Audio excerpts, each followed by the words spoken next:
આજની વેળા સમાજ માટે ઘણી મહત્વની છે, ત્યારે સમસ્ત સભાગણનો આવકાર અને સ્વાગત સંબોધન કરવા માટે હું શ્રી મહેશભાઈ બારોટ પોતાને વિનંતી કરું છું.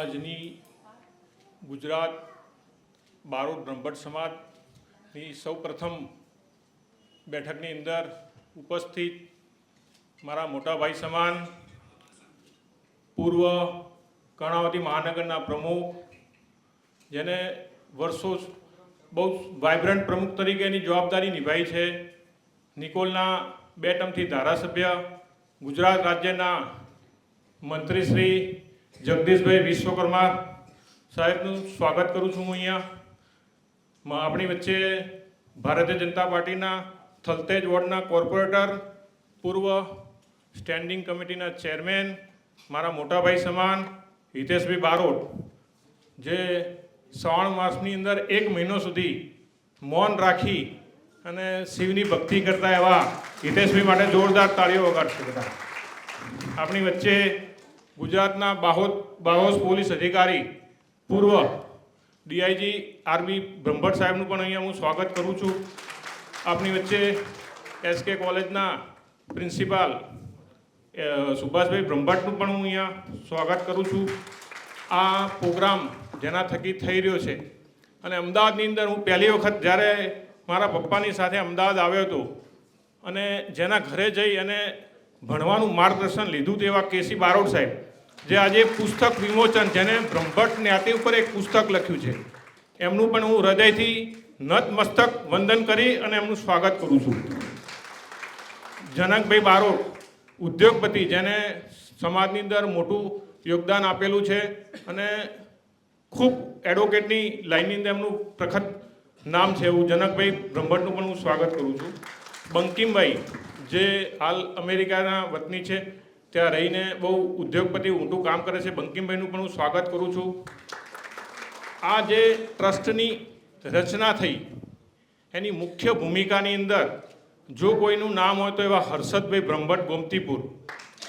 આજે એમના થકી એક 100 દોરાનું કામ કરેલું છે હર્ષદભાઈએ, કે દરેકને જોડી અને એક વૃક્ષ મોટું થવા માટેની આ જે કલ્પના હતી, એ કલ્પના આરબી બ્રહ્મભટ્ટ સાહેબના નેતૃત્વની હેઠળ 2.5 કરોડનું દાન આજે 2 કલાકની અંદર આવ્યું. એટલે જોરદાર તાળીઓ થઈ જાય બે સાહેબો માટે, કારણ કે આજે આ કોઈ નાની વાત નથી. 2 કલાકની અંદર ટૂંક જ સમયની અંદર, એટલે 2 દિવસના આહવાનમાં 2.5 કરોડ રૂપિયાનું દાન આપણી વચ્ચે, જે આપણે શૈક્ષણિક સંકુલ માટે બ્રહ્મભટ્ટ સાહેબની જે વર્ષોની કલ્પના હતી એ પૂરી થઈ જઈ રહી છે. બ્રહ્મભટ્ટ સાહેબના નામથી લોકો દાન આવે છે, એક નામે જ કાફી છે કે ભાઈ આરબી બ્રહ્મભટ્ટ સાહેબ આપણા આ ટ્રસ્ટના પ્રમુખ છે, એટલે લોકો કંઈ જોતા જ નથી કે ભાઈ સાહેબ છે ને એટલે અમને ખ્યાલ છે કે 1 રૂપિયો ખોટો નહીં થાય. બ્રહ્મભટ્ટ સાહેબ એક જાહેરાત એ પણ કરી અત્યારે કે અમેરિકા ફોરેન ફંડ કે કોઈ લેવા જવાનું થશે તો 100 ખર્ચે જઈશું અમે, ટ્રસ્ટનો 1 રૂપિયો નહીં વાપરીએ. એટલે એમના માટે જોરદાર તાળીઓ થઈ જાય. ભગીરથભાઈ, એમનું પણ અહીંયા હું સ્વાગત કરું છું, અને પરેશભાઈ અમારા ટ્રસ્ટના ટ્રસ્ટી છે, એમનું પણ હું સ્વાગત કરું છું. આપણી વચ્ચે બારોટ જ્ઞાતિના અલગ અલગ સમાજથી આવેલા આગેવાનો, ભાઈઓ, બહેનો, દરેકનું હું દિલથી સ્વાગત કરું છું. આ બોલવાનો મોકો આપ્યો બદલ આપનો હું હૃદયથી આભાર માનું છું.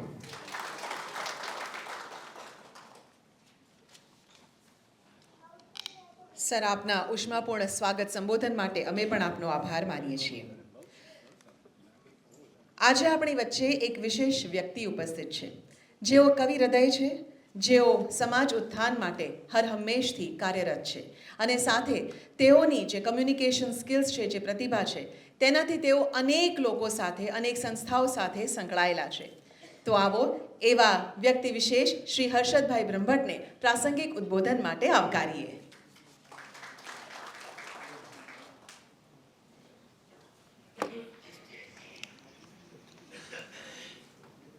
સમસ્ત બ્રહ્મભટ્ટ બારોટ સમાજ ટ્રસ્ટના પ્રમુખ માન્ય શ્રી આરબી બ્રહ્મભટ્ટ સાહેબ, આજના આ કાર્યક્રમમાં અમે જેમને આમંત્રણ આપવા ગયા અને એમણે બહુ પ્રેમથી સહર્ષ અમારા આમંત્રણને સ્વીકાર્યું એવા માનનીય મંત્રી શ્રી જગદીશભાઈ વિશ્વકર્મા સાહેબ, આજે આ પુસ્તકનું એક વિમોચન છે, બ્રહ્મભટ્ટ સંહિતા.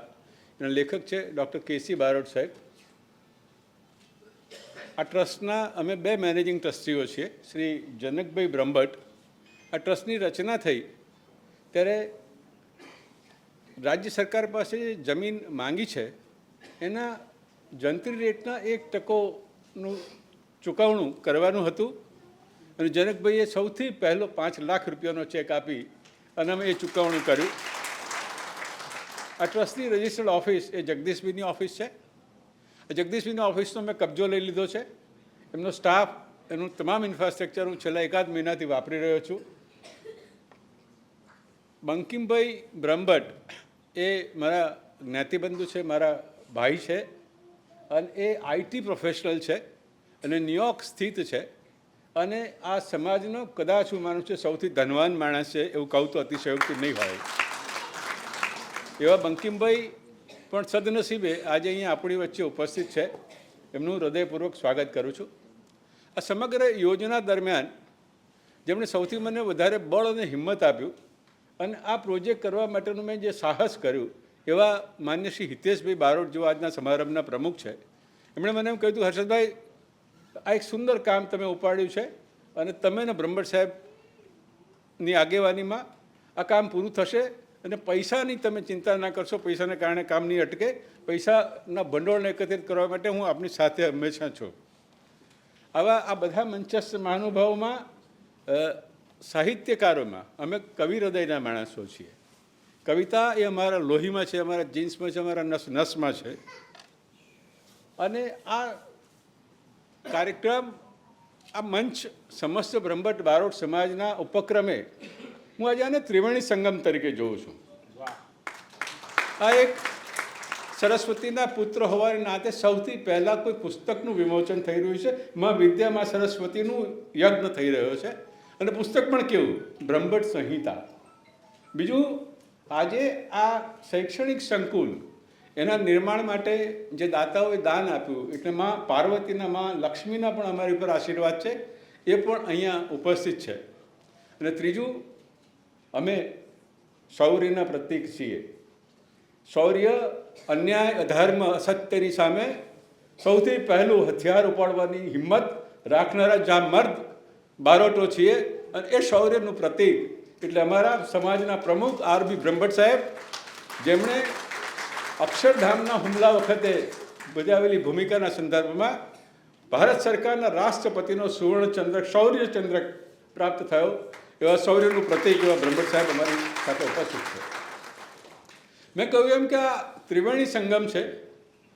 એ ત્રિવેણી સંગમમાં આજે અનેક પરિવારોમાં આ દેશમાં એક જ વાત છે, કુંભ સ્નાનમાં ક્યારે જવું છે. મારે મન આ કુંભ સ્નાન છે, અલ્હાબાદનો ત્રિવેણી સંગમ અહીંયા છે અને આ જ્ઞાતિ ગંગામાં આ કુંભ સ્નાનમાં પવિત્રતાપૂર્વક સ્નાન કરી હું ગૌરવ અને આનંદની લાગણી અનુભવું છું. બ્રહ્મભટ્ટ, અમે માન્ય મંત્રીશ્રીને જ્યારે મળવા ગયા ત્યારે માન્ય મંત્રીશ્રી અમને એક સવાલ પૂછ્યો કે આ બ્રહ્મભટ્ટ શબ્દ ક્યાંથી આવ્યો અને બ્રહ્મભટ્ટ જ્ઞાતિની ઉત્પત્તિનો ઇતિહાસ શું. આ સંદર્ભમાં આ પુસ્તકમાં વિગતવાર એક રિસર્ચ અને સંશોધનને બાદ તૈયાર થયેલું આ પુસ્તક છે. એ પ્રત્યેક બ્રહ્મભટ્ટના પરિવારમાં, ઘરમાં એ સંદર્ભ માટે હોવું જરૂરી છે. માટે હું પ્રત્યેક જ્ઞાતિ બંધુને વિનંતી કરીશ કે આ પુસ્તક એમણે વસાવવું જોઈએ અને એમણે એમના ઘરમાં રાખવું જોઈએ. આ સંદર્ભમાં મહેશભાઈ એમણે મને બહુ સરસ વાત કરી. એમણે કહ્યું, હર્ષદભાઈ, આ સમાજના જેટલા ગામો છે જ્યાં જ્યાં બ્રહ્મભટ્ટ બારોટોની વસ્તી છે એવા તમામ ગામમાં આ એક પુસ્તક પહોંચાડો અને એ અંગે જો 100-200 પુસ્તક પહોંચાડવા થતો હોય તો એની સ્પોન્સરશીપ હું કરું છું અને મારા તરફથી પુસ્તક ગામે ગામ પહોંચાડવાની વ્યવસ્થા કરાવો.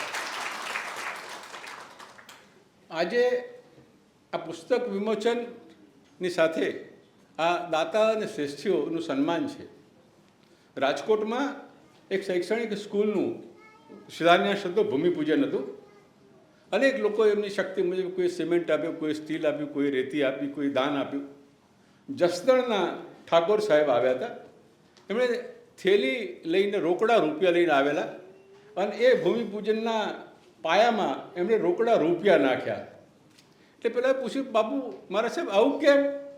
એટલે કે તમે આ શિક્ષણ અને શાળા બનાવી છે, આમાંથી કોઈ એન્જિનિયર પાકશે, કોઈ ડૉક્ટર થશે, પણ એથી કોઈ દાતા પણ પાકો જે માટે રૂપિયાનું એના પાયામાં નાખ્યું છે. એટલે આજે અમારા શિક્ષણ સંકુલના પાયામાં એની શરૂઆતમાં એના શુભારંભમાં જે દાતાઓએ અમને જે દાન આપ્યું છે 2,31,00,000 રૂપિયાનું દાન અમને મળ્યું છે. અને આ દાન સિવાય બીજા 2 કરોડ રૂપિયા અમે લાવી આપીશું એવું અમને ખાતરી મળે છે. અમારો લક્ષ્ય છે 10 કરોડ રૂપિયાની ચૂકવણી જમીનની કિંમત પેટે અમારે કરવાની છે. પણ અમે આ સ્વપ્ન જોયું છે અને માન્ય આ દેશના વડાપ્રધાન માનનીય શ્રી નરેન્દ્રભાઈ મોદી સાહેબનું બહુ જ પ્રચલિત વાક્ય છે, मैं खुली आंख से सपने देखता हूँ और उन सपनों को साकार करता हूँ. એટલે અમે પણ એક આ સ્વપ્ન જોયું છે અને આ સ્વપ્ન અમે માનનીય શ્રી આર.બી. બ્રહ્મભટ્ટ સાહેબની આગેવાનીમાં આ સ્વપ્ન સાકાર કરીશું આપ સૌના સહયોગથી, આપ સૌના સહકારથી. અને સ્વપ્નને સાકાર કરવા માટે અમે પ્રત્યેક વ્યક્તિ આજે અમે માનનીય મંત્રીશ્રી દિવસ દરમિયાન અમે એક ચિંતન શિબિર કરી અને ચિંતન શિબિરમાં માનનીય રૂપાલા સાહેબ આવ્યા હતા આજે. અને રૂપાલા સાહેબે સામાજિક વ્યવસ્થા, કુટુંબ વ્યવસ્થા, સમાજ અને શિક્ષણ અને બ્રહ્મભટ્ટ સમાજ, બારોટ સમાજ એટલે એમણે એક બહુ જ ફંડામેન્ટલ બાઇટ્સ આપતા એક નિવેદન કર્યું કે આ સમાજ તો નેતૃત્વ કરનારો સમાજ છે. આ સમાજે હંમેશા નેતૃત્વ કર્યું છે, ભૂતકાળમાં કર્યું છે, એના શૌર્ય ગાથાઓ ઇતિહાસના પાને લખાયેલી છે. આ સમાજ આજે પણ નેતૃત્વ કરે છે, આ સમાજ આવતીકાલે પણ નેતૃત્વ કરશે. માટે આ સમાજના બાળકોના ભવિષ્યને માટે જે શિક્ષણ સંકુલનું નિર્માણ કરવાનું સ્વપ્ન અમે જોયું છે એ સ્વપ્નમાં મને એક બશીર બદ્રનો શેર યાદ આવે. કારણ કે અમે જે સંકલ્પ કરીએ છીએ એ સંકલ્પની દ્રઢતાપૂર્વક સંકલ્પને પાર પાડવાની ક્ષમતા સાથે કામ કરીએ છીએ. એ કમિટમેન્ટ અને એ ડેડિકેશનથી કામ કરીશું. बशीर बद्र कहते हैं मैं घर से चला था, जिस दिन से चला हूँ मंजिल में नज़र है, रास्ते में मैंने कभी मिल का पत्थर नहीं देखा. આ કામને પૂરું કરવા માટે મેં રાત દિવસ એક કરી દઈશું અને તમામ શક્તિ અને પુરુષાર્થપૂર્વક આ સંકુલના સ્વપ્નને સાકાર કરવાની અમે પ્રતિજ્ઞા લઈએ છીએ. અને હું દરેક બ્રહ્મભટ્ટને પણ વિનંતી કરું છું કે આજે અમારી સાથે જોડાય અને અમારી સાથે જોડાઈને આજે પણ એ પ્રતિજ્ઞા કરે કે આપણે સૌ બ્રહ્મભટ્ટ બારોટ દેશના વિદેશના ખૂણામાં વસતો આ સ્વપ્નને સાકાર કરવા માટે આપણે એના માટે યોગદાન કરીશું. આ સ્વપ્ન શાને માટે છે? આટલી બધી વાતો શું કરવા માટે? નેલ્સન મંડેલાએ એમ કહ્યું કે education is only the option. Barack ઓબામાએ એમ કહ્યું કે education is the key solution of life. અને માટે અમે સરસ્વતી પુત્રો છીએ. શિક્ષણ એ તો અમારું અમોઘ શસ્ત્ર છે અને એમાં અમે પાછળ રહી જઈએ તો કેમ ચાલે? અમારો બાળક એ સમાજમાં શિક્ષણના સમીકરણો પરિણામો જ્યારે બદલાયા છે ત્યારે એ સક્ષમ બને અને સક્ષમ બને એટલા માટે એને એક આવી સુવિધા મળે એવો એક પ્રયાસ છે. એ પ્રયાસમાં યહૂદી અને એ ઇઝરાયલનો નકશો એ દુનિયામાં નકશા ઉપર એક નાનકડું ટીપું દેખાય છે, એક નાનું ટપકું દેખાય છે. સંખ્યાબળમાં, ટકાવારીમાં એ ક્યાંય નથી. અમે ગઈકાલે કેટલાક મિત્રો સાથે વાત કરતા ત્યારે એમણે એમ કહ્યું કે હર્ષદભાઈ આપણી ટકાવારી નહીં એટલે આપણને રાજકીય મહત્ત્વ ના મળે ને આપણને મંત્રી પદ સીટ પણ ના મળે. ત્યારે મેં એમને કહ્યું કે આપણે સિંહ ગર્જના કરનારા લોકો છીએ અને સિંહના ટોળા ન હોય એટલે ટકાવારી અને વસ્તી એ માપદંડ વિકાસનો ન હોઈ શકે. વિશ્વના કોઈ પણ ક્ષેત્રમાં જે સર્વોચ્ચ સ્થાન પર બેઠેલા છે યહૂદીને જુઓ તો વિશ્વના કોઈ પણ સ્થાન, કોઈ પણ સેક્ટરમાં, you name the sector and the યહૂદી are the top in the world, map of the world. બ્રહ્મભટ્ટો પણ અમે જ્યાં જઈએ છીએ, જે ક્ષેત્રમાં જઈએ છીએ ને જ્યાં પણ જઈશું ત્યાં અમે અમારા ગુણવત્તા અને અમારી યોગ્યતાના આધાર પર અમારી ગુણવત્તા અને અમારી યોગ્યતા પુરવાર કરીએ છીએ અને સમાજ અને રાષ્ટ્રના યોગદાન માટે અમે હંમેશા કામ કર્યું છે, યોગદાન આપ્યું છે અને ભવિષ્યમાં પણ કરતા રહીશું. શિક્ષણના સંદર્ભમાં સમીકરણો બદલાય છે. હું જ્યારે કહું છું ત્યારે માણસ જર્મનોએ ઔદ્યોગિક રીતે નવસંહાર કર્યો કે નવસંહાર કરનારા માણસો તો બધા શિક્ષિત જ હતા સાહેબ. દે વેર ઓલ એજ્યુકેટેડ. એટલે માત્ર શિક્ષણ એક વિકલ્પ નથી. અમે જ્યારે આ લોગો બનાવ્યો ત્યારે એમાં લખ્યું છે સેવા, શિક્ષણ અને સંસ્કાર. એટલે એક ઘડતર થાય, અમારો બારોટનો દીકરો એક સ્ટ્રીટ સ્માર્ટ બને અને એક સુંદર મનુષ્ય બને, એના વ્યક્તિત્વનો સદ્ગુણોનો વિકસિત થાય, એ પણ એક આ ભાવ છે.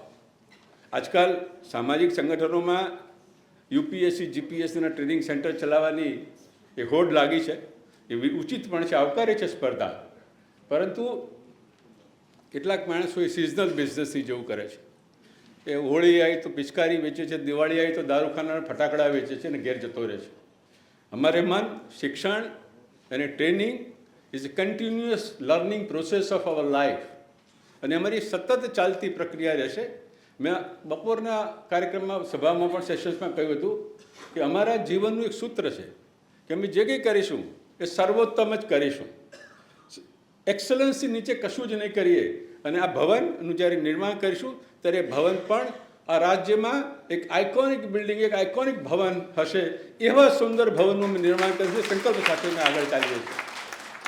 એક મહત્ત્વની વાત જાહેરાત આ સંદર્ભમાં એટલા માટે કરવાની કે અમારી જ્ઞાતિના ઇન્ફ્રાસ્ટ્રક્ચર ડેવલપર સેગમેન્ટમાં કેટલાક ભાઈઓ બહુ અગ્રગણ્ય ભૂમિકા ભજવી રહ્યા છે. એવા એક બી સફળ ગ્રુપના રાજુભાઈ બ્રહ્મભટ્ટને હું ને આરબી બ્રહ્મભટ્ટ સાહેબ જ્યારે મળવા માટે ગયા, આ વાત હું જાહેરમાં કરું છું, મંચ ઉપરથી કરું છું, એટલે કહેવાનું મને ગૌરવ છે માટે કહું છું. તો એમણે એમ કહ્યું કે સાહેબ આપ આવ્યા છો, આપે આવવાનું ન હોય, તમારે મને હુકમ કરવાનો હોય, અને આપ આવ્યા છો તો આપ જે કહેશો વ્યવહાર હું કરીશ, પણ એ વ્યવહાર કરતાં હું આ પ્રોજેક્ટની સાથે જોડાવાની જાહેરાત કરું છું. અને આ પ્રોજેક્ટની એક મને ચિંતા હતી કે મારે આનો આર્કિટેક્ટ નક્કી કરવા. આર્કિટેક્ટના જે ભીષ્મ પિતામહ એવા માન્ય બીવી દોશી સાહેબ સાથે મને કામ કરવાનો અવસર મળ્યો.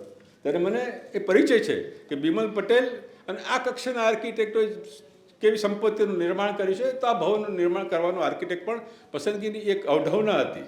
અને પછી એનું કાર્ય, એનું બાંધકામ, એનું નિર્માણ રાજુભાઈ બ્રહ્મભટ્ટ બી સફળ એમ કહ્યું બ્રહ્મભટ્ટ સાહેબને કે સાહેબ આનો આર્કિટેક્ટ હું નક્કી કરી આપીશ, અને એ આર્કિટેક્ટની ફી આર્કિટેક્ટ નહીં લે, અને આનો સ્ટ્રક્ચરલ એન્જિનિયર, આ ભવનનું કોન્ટ્રાક્ટરની નિમણૂક અને આ ભવનની બાંધકામની મારી સીધી દેખરેખ નીચેની સેવા હું આપીશ, એવું એમણે વચન આપ્યું. અને અમને એક બહુ જ મોટી નિરાંત અનુભવી અમે લોકોએ, અને અમને લાગ્યું કે હવે આ સ્વપ્ન સાકાર થવાની દિશામાં જઈ રહ્યું છે. છેલ્લે અનેક મહત્ત્વપૂર્ણ વાત કરીને મારી વાતને પૂરી કરીશ. કુટુંબ, સમાજ અને રાષ્ટ્ર, આ ત્રણેયમાં જો કોઈ સૌથી મહત્ત્વની અગત્યની વાત હોય તો એ વિશ્વસનીયતા છે. અમારી પાસે અમારી વિશ્વસનીયતા છે, અમારી ક્રેડિબિલિટી છે. હું મારા રિઝ્યુમમાં લખું છું અને આજે પબ્લિકલી કહું છું કે we have very outstanding credibility in the state of Gujarat. અને એ આઉટસ્ટેન્ડિંગ ક્રેડિબિલિટીનો લીડર મિસ્ટર આરબી બ્રહ્મભટ્ટ એ આ ટ્રસ્ટના પ્રમુખ છે. એટલે અમારી વિશ્વસનીયતા એ બે દાગ હશે.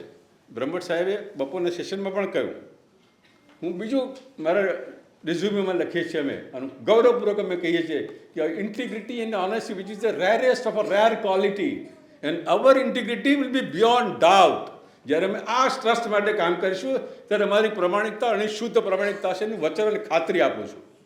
બ્રહ્મભટ્ટ સાહેબ એમ કીધું કે આના ભંડોળ માટે અમે જ્યારે પણ વિદેશના પ્રવાસે જઈશું, ક્યાંય પણ પ્રવાસ કરીશું, તો અમારા ટ્રસ્ટીઓનો પ્રવાસનો કે એવો કોઈ પણ ₹1 ખર્ચો અમે ટ્રસ્ટમાં નહીં નાખીએ.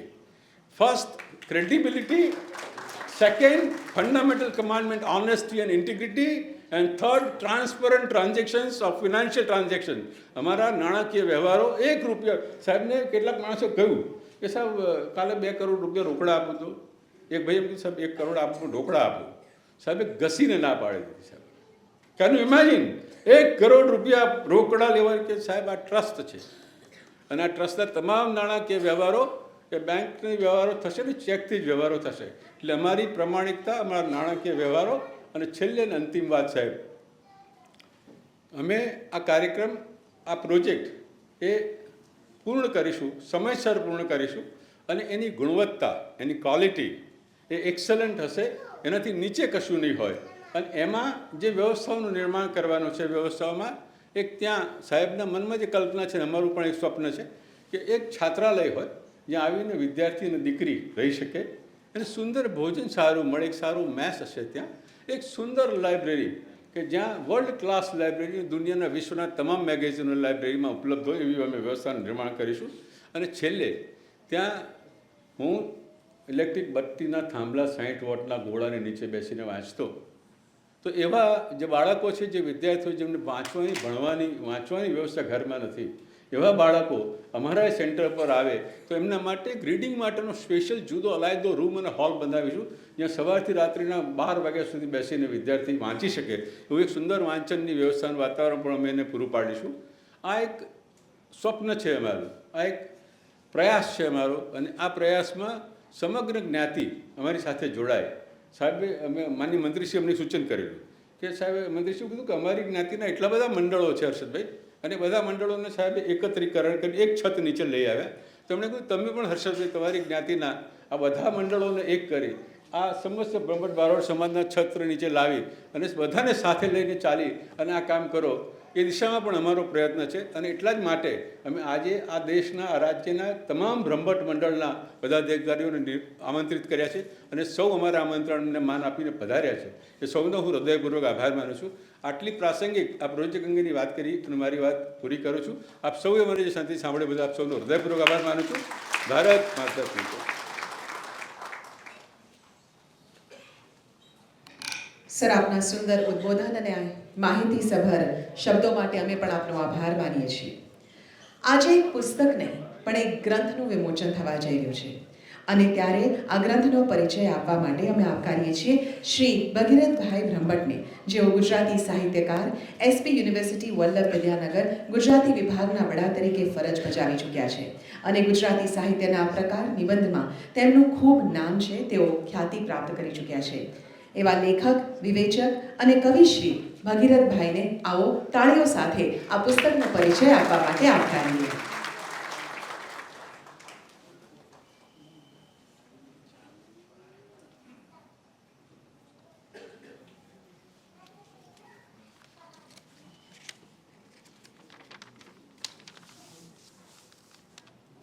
નમસ્કાર. મંચસ્થ મહાનુભાવો ને સુગ્ન જ્ઞાતિબંધુઓ, આજે જ્ઞાતિ વિશેષને ધ્યાનમાં રાખીને એક સંશોધન ગ્રંથ વિશે મારે વાત કરવાની છે. ત્યારે જેના હાડે હાડમાં વેણ વચનનો વટ ને રાજા સાથે બેસણા ખરેખરો બ્રહ્મભટ્ટ. સત ભરેલા લોહીમાં પહોળો પ્રેમનો પટ, યુદ્ધ દેખાડ્યું અંધને એ સંજય છે બ્રહ્મભટ્ટ. કેશી બારોટ લિખિત બ્રહ્મભટ્ટ સંહિતા વિશે વાત કરું એ પહેલાં દરેક બ્રહ્મભટ્ટને પોતાના હૃદય ઉપર હાથ મૂકીને મારે કેટલાક પ્રશ્નોના જવાબો એમની પાસેથી મેળવવા છે. તમારા સંતાનો, તમારા પરિચિતો, કોઈ અજાણ્યા માણસો તમને પૂછે કે સાચું શું, બ્રહ્મભટ્ટ કે બારોટ, બ્રહ્મભટ્ટ પહેલાં કે બારોટ પહેલાં, બંને વચ્ચે ભેદ શો, ગઢવી, ચારણ અને બ્રહ્મભટ્ટ વચ્ચે કઈ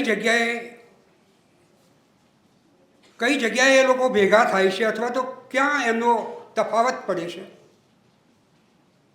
આ પ્રશ્નોના આપણી પાસે શ્રદ્ધેય જવાબો નથી. ત્યારે મને કહેવા દો,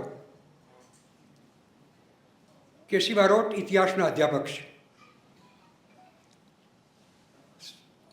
સારા વાઇસ ચાન્સેલરને છાજે એવી તેમની પાસે ઘણી ઉપાધિઓ છે, ડિગ્રીઓ છે.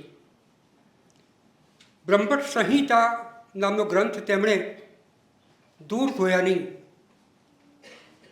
મહેનત કરીને તૈયાર કર્યો છે. એ એમના એકેડેમિક કેરિયર માટે એમણે તૈયાર કર્યો, પણ એમણે જ્ઞાતિ ઉપર કૃપા કરી છે. જ્યારે આવા અવઢવમાં આપણે હોઈએ ત્યારે એમણે એમાંથી કશોક જવાબ મેળવવા માટેના એમણે પ્રયત્નો કર્યા છે, કોશિશ કરી છે. હજુય બ્રહ્મભટ્ટ બ્રાહ્મણ અને ક્ષત્રિયનો સંતાન છે એ અંગે ક્યાંય સ્વીકૃતિ મળી નથી.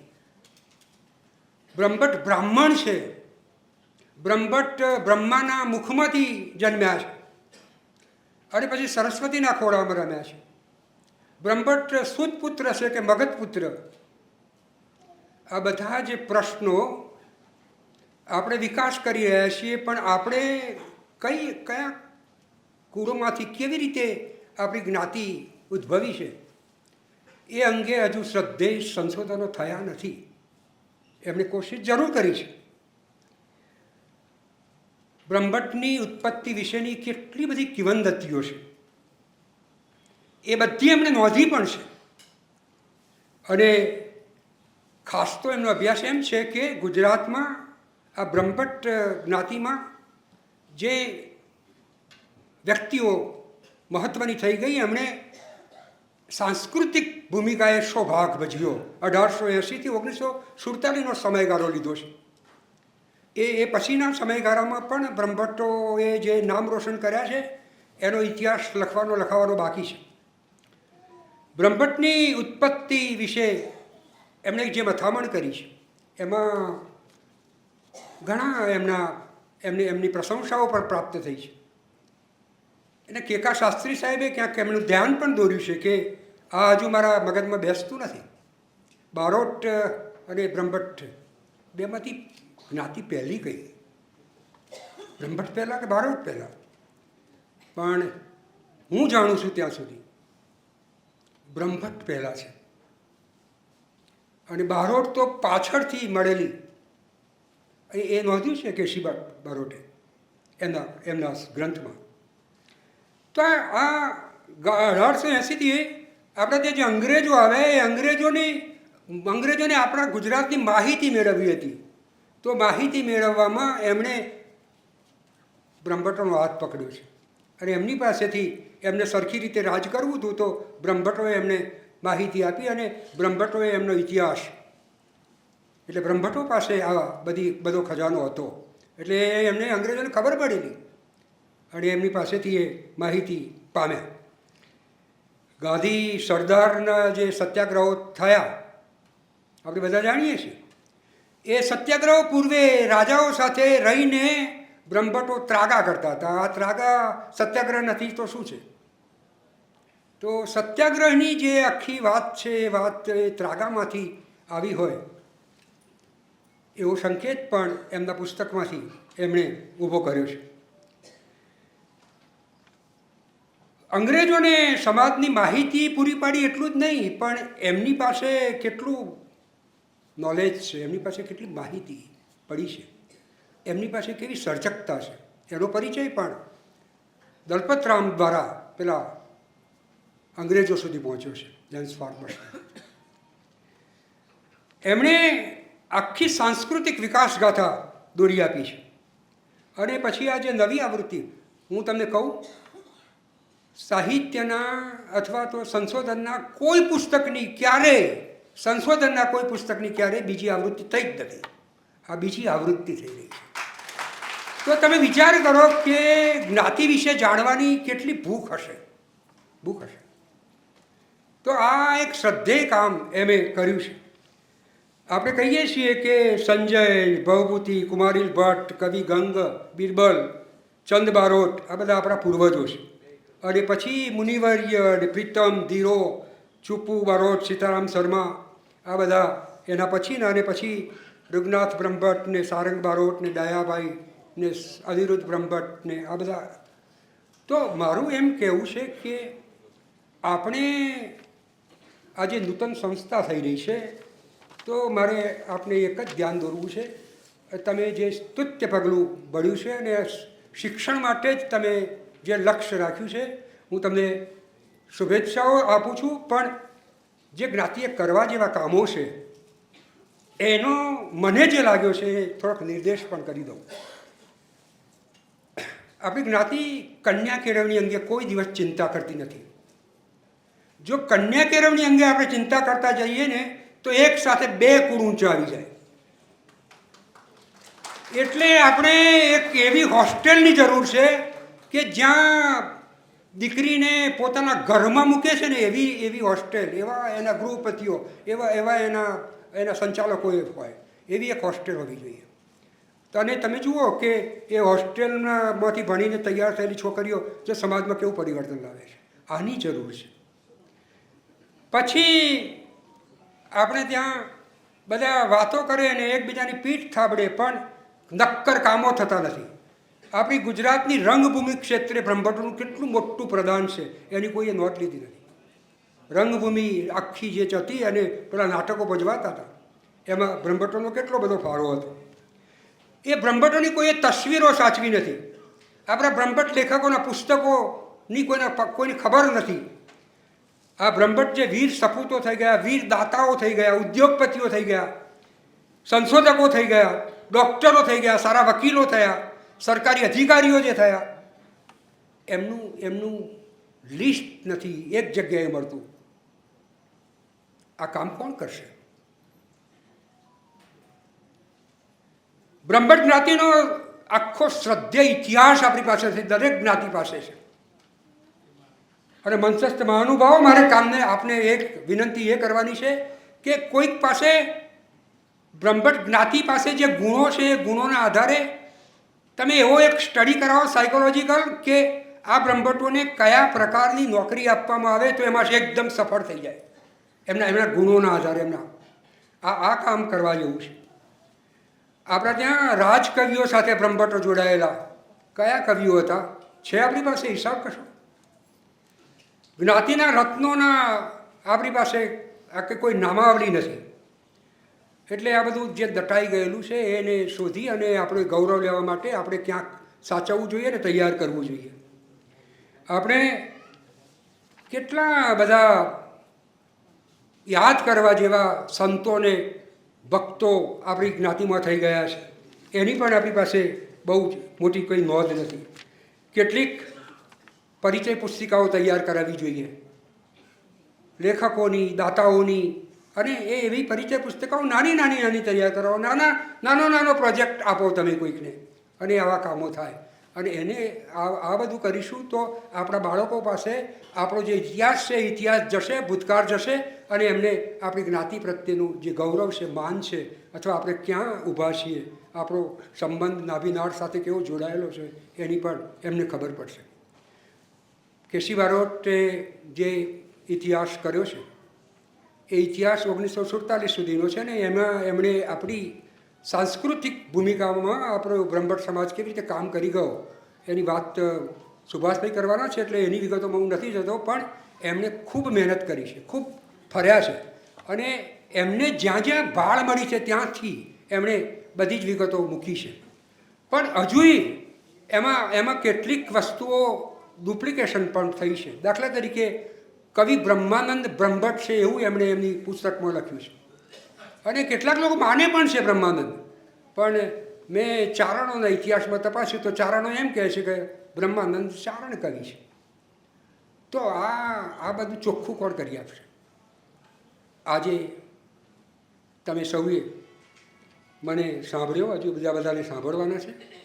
તમારા બધાનો આભાર માનું છું, કેસી બારોટને ધન્યવાદ પાઠવું છું, અને સૌ મંચસ્થ મહાનુભાવોને વંદન કરીને મારી વાત પૂરી કરું છું.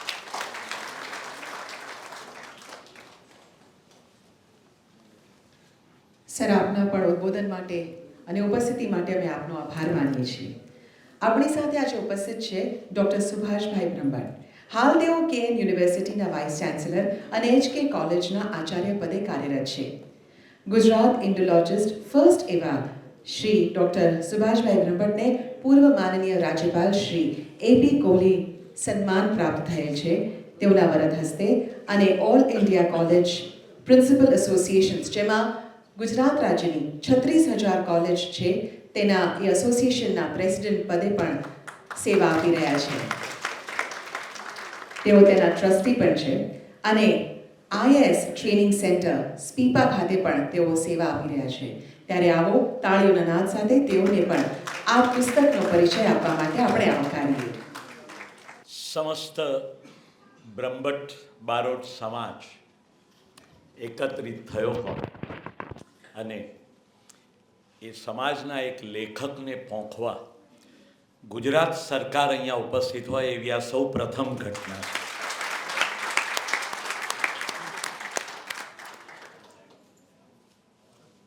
બ્રહ્મભટ્ટો એ સરસ્વતી પુત્રો છે એવું બહુ કહેવાય છે, પણ ક્યારેક બોલવા બેસે ને ત્યારે પાછું વળીને કશું જોતા નથી, એટલે પછી ગાળો ભંડાય છે પાછળ. પણ મારે કહેવું જોઈએ કે ભાટવાસથી દોરી લોટો લઈને નીકળેલો, વાયા ખેરાલુ થઈને અમદાવાદ પહોંચેલો એક મુલાકાતી અધ્યાપક, જેને એલડી આર્ટ્સ કોલેજમાં ઇતિહાસ વિષયમાં અધ્યાપક તરીકે કાયમી નોકરી મળે છે, અને પછી એક લેખની એના હાથમાં આવે છે અને પાછું વાળીને જોતો નથી, અને 100 પુસ્તકોનો માલિક બને છે એક માણસ.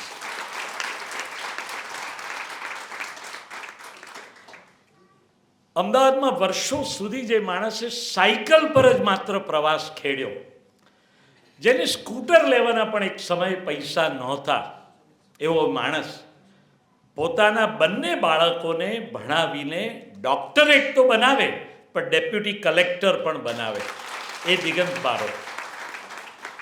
એટલે નક્ષિક શિક્ષકનો જીવ રહેલા કેસી બારોટ એવી એક વ્યક્તિ પીએચડી કરવાનો આગ્રહ રાખે, અને મેં કહ્યું કે પીએચડી કરવું હોય તો ગુજરાતમાં એક જ સારામાં સારા શિક્ષક છે, અને ઇતિહાસ વિષયના એ તજજ્ઞ છે એવા ડૉક્ટર મકરંદ મહેતા. અને મકરંદ મહેતા એટલે ગુજરાતના ઇતિહાસના ભીષ્મ પિતામહ, જેણે 92 વર્ષની ઉંમર સુધી સતત ઇતિહાસની સેવા કરી છે, અને ભારતના આર્થિક ઇતિહાસ ઉપર જેણે ખૂબ ઊંડું સંશોધન કર્યું એવા એક મોટા ગજાના વિદ્વત ગુરુજન પાસે ડૉક્ટર કેસી બારોટે પીએચડી કર્યું. એ આપણા માટે બહુ મોટી વાત છે. મજાની વાત એ છે કે આખા હિન્દુસ્તાનનો ઇતિહાસ તપાસનારો આ ડૉક્ટર મકરંદ મહેતા, એમની પાસે જ્યારે કેસી બારોટે ઈચ્છા પ્રગટ કરી કે મારે પીએચડી કરવું છે, કે તો એક જ શરતે પીએચડી કરાવું, જો તમે બ્રહ્મભટ્ટ જ્ઞાતિના વિકાસ અને બ્રહ્મભટ્ટ જ્ઞાતિના ઇતિહાસ ઉપર પીએચડી કરવા માંગતા હો તો જ હું તમને પીએચડી કરાવીશ. વિશ્વકર્મા સાહેબ, આશ્ચર્યની વાત એ છે કે ભારતના ઇતિહાસનો આટલો મોટો સંશોધક કેસી બારોટને એમ કે તમારી જ્ઞાતિના ઇતિહાસ ઉપર સંશોધન કરો તો જ હું કરાવીશ, કારણ કે તમને કોઈને ખબર જ નથી કે તમારી જ્ઞાતિનું શું પ્રદાન છે, સામાજિક ઉત્થાનથી માંડીને રાજકીય રીતે શું એનું મહત્ત્વ છે, એનો તમને કોઈને પરિચય નથી. હવે તમે તમારી જ્ઞાતિને તમારી જ્ઞાતિનો પરિચય કરાવો, એટલા માટે હું તમને પીએચડીનું સંશોધન કાર્ય કરાવીશ. આટલા મોટા માણસને ભારતમાં આટલી બધી જ્ઞાતિઓ છે, અને એમાં એક બ્રહ્મભટ્ટ જ્ઞાતિનો ઇતિહાસ ઉલ્લેખવાનું કામ એમણે કેસી બારોટ પાસે કરાવ્યું છે. અને મારે કહેવું જોઈએ કે કેસી બારોટે બારોટ, બ્રહ્મભટ્ટ, ઇનામદાર, શર્મા, રાવ આ બધી અટકોનો ઇતિહાસ તપાસ્યો છે અને ખૂબ ઊંડું સંશોધન કર્યું છે. અને એ સંશોધનને અંતે ભારત સરકારના ICHR ડિપાર્ટમેન્ટે એમની થીસીસને સ્વીકારી, એમને 3 વર્ષની સ્કોલરશિપ આપી, અને એમ કહ્યું કે હમણાં ભણાવશો નહીં, માત્ર સંશોધન કરો. એ આ કેસી બારોટ. અને એમણે આ સંશોધન કાર્ય પછી અટક્યા નથી એ માણસ. એમણે ગુજરાતમાં ચાલતા જીપીએસસી અને IASના જેટલા પણ સેન્ટર્સ છે, એ ગાંધીનગરમાં હોય, રાજકોટમાં ચાલતું હોય, વડોદરામાં હોય કે અમદાવાદમાં હોય, બધે જ દોડીને બસમાં પ્રવાસ કરીને ગુજરાતને જીપીએસસીના ક્લાસ 1 ઓફિસરો જો કોઈ આપ્યા હોય તો એ કેસી બારોટે આપ્યા. આપણને એમ થાય કે ખૂણે બેઠેલો એક માણસ આવું સરસ સંશોધન કરવા માટે આટલું બધું. અને પોતાના કુટુંબના પોતાના બંને બાળકોને ભૂલ્યા નથી. બંને બાળકોને ફરજ પાડી કે તમારે PhD સુધીનો અભ્યાસ કરવો ફરજિયાત છે, એ પછી જ તમારા લગ્ન કરાવીશ. એટલે આ કેટલી મોટી વાત છે. અને એમનો દીકરો ને દીકરી બંને જણા PhD થયેલા છે. આપણે માટે બહુ મોટી અને ગૌરવપૂર્ણ વાત છે. બીજી વિશેષ વાત હું ટૂંકમાં જ કરીશ કે આજથી લગભગ 200 વર્ષ પૂર્વે પ્રાગ બ્રિટિશ કાળ દરમિયાન ગુજરાતમાં આવીને માતૃભાષાનો અભ્યાસ કરનાર સંશોધક કિનલોક ફોર્બ્સ અને જેમ્સ ફોર્બ્સ, આ લોકોએ જે ગુજરાતના સમાજનો ઇતિહાસ સંશોધિત કરવાનું કામ કર્યું, ત્યારે એમની સૌથી પહેલી નજર, ભગીરથભાઈએ સાચું જ કહ્યું કે એમણે સૌથી પહેલાં બારોટોને બ્રહ્મભટ્ટોને શોધ્યા કે અમને ગુજરાતનો ઇતિહાસ બેઠો કરી આપો. ગુજરાતના ઇતિહાસને સંશોધન કરવાનું કામ, કે જો કોઈની પાસે ઓરલ ટ્રેડિશનથી જો ઇતિહાસ જળવાયેલો હશે ને તો આ બારોટ જ્ઞાતિ પાસે જ જળવાયેલો છે. અને ગુજરાતના રાજા રજવાડાઓથી માંડીને ગુજરાતના સોલંકીકાલીન રાજવીઓ વિશેનો ઇતિહાસ જો કોઈની પાસે હશે તો એ માત્ર બ્રહ્મભટ્ટ જ્ઞાતિ પાસે હશે, બારોટો પાસે હશે. એમની મદદ લઈને કિનલોક ફોર્બ્સે આખી રાસમાળા લખી છે. આખો ગુજરાતનો ઇતિહાસ ઉલેચવાનું કામ એક વિદેશી માણસે કર્યો છે. એ સ્કોટિશ જજ હતા અને એમણે ગુજરાતમાં આવીને આપણી માતૃભાષા પ્રત્યે આપણને ઉજાગર કરવાનું કામ કર્યું. અને ખાસ કરીને બ્રહ્મભટ્ટોની મદદથી આખો ગુજરાતનો ઇતિહાસ એમણે ઉકેલ્યો છે. મારે કહેવું જોઈએ કે આ કિનલોક ફોર્બ્સે શું કહ્યું છે બ્રહ્મભટ્ટ જ્ઞાતિ વિશે, તો એમ કહે છે કે બ્રહ્મભટ્ટોને ઇમોર્ટલ બર્ડ્સ ઓફ ઇંગ્લેન્ડ, એટલે કે કાવ્ય સાહિત્ય સર્જક શેક્સપિયર અને અંધ કવિ હોમર સાથે બારોટોને સરખાવ્યા છે. તમે કલ્પના તો કરો કે આપણે કોણ છીએ. વિશ્વને જે મહાકાવ્યની ભેટ આપી, ઇલિયડ અને ઓડિસી, એવા 2 મહાકાવ્યોના રચયિતા અંધ કવિ હોમર સાથે બારોટ જ્ઞાતિને સરખાવી છે. આનાથી વિશેષ ગૌરવ શું હોઈ શકે? હું આપ સૌને વિનંતી કરું છું કે બારોટમાં જન્મ્યા છીએ, બ્રહ્મભટ્ટમાં જન્મ્યા છીએ, આપણે પોતે આપણી પીઠ થાબડવી જોઈએ. એક વાર બધા પીઠ થાબડો. કારણ કે ક્યાંક બારોટ કે બ્રહ્મભટ્ટ કેવું તો લોકોને અપમાન લાગે છે. એવું ના હોય ભાઈ. આજે આપણને આપણો ઇતિહાસ ઉજાગર કરવાની એક તક મળી છે. અને બ્રહ્મભટ્ટ સંહિતા ગ્રંથના એક પ્રકરણમાં આપણી જ્ઞાતિનું ગૌરવ પડેલું છે. એ ઇતિહાસ ઉલેચવાનું કામ કેસી બારોટે કર્યું છે. એ બહુ જ મોટી સેવા એમણે આ સમાજની કરી છે. મને કહેવા દો, અહીંયા મારા ઇતિહાસના જાણીતા પ્રોફેસરો બેઠા છે, એ બધા જાણે છે વિશ્વકર્મા સાહેબ, સેકન્ડ વર્લ્ડ વોરમાં જર્મની ખતમ થઈ ગયું હતું. કારણ કે હિટલરના પરાક્રમોને કારણે બધા દેશોએ નક્કી કરેલું કે જર્મનીને જેટલી સજા થાય એટલી કરવી જોઈએ. અને જર્મની આખું ભાંગી તૂટી ગયું હતું. એ જર્મની આજે ટેકનોલોજીના ક્ષેત્રમાં સૌથી વિશ્વની આગળ છે. આટલા ટૂંકા ગાળામાં જર્મની કેવી રીતે વિશ્વ વિજેતા, વિશ્વ નેતા બની શક્યું છે?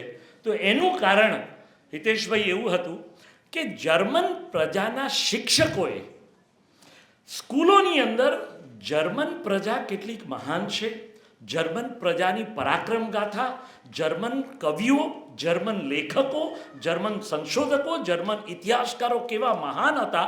અને આર્ય સંસ્કૃતિના ઇતિહાસને સૌથી વધારે જો કોઈએ ઉજાગર કર્યો હોય તો એ જર્મન પ્રજાએ કર્યો છે.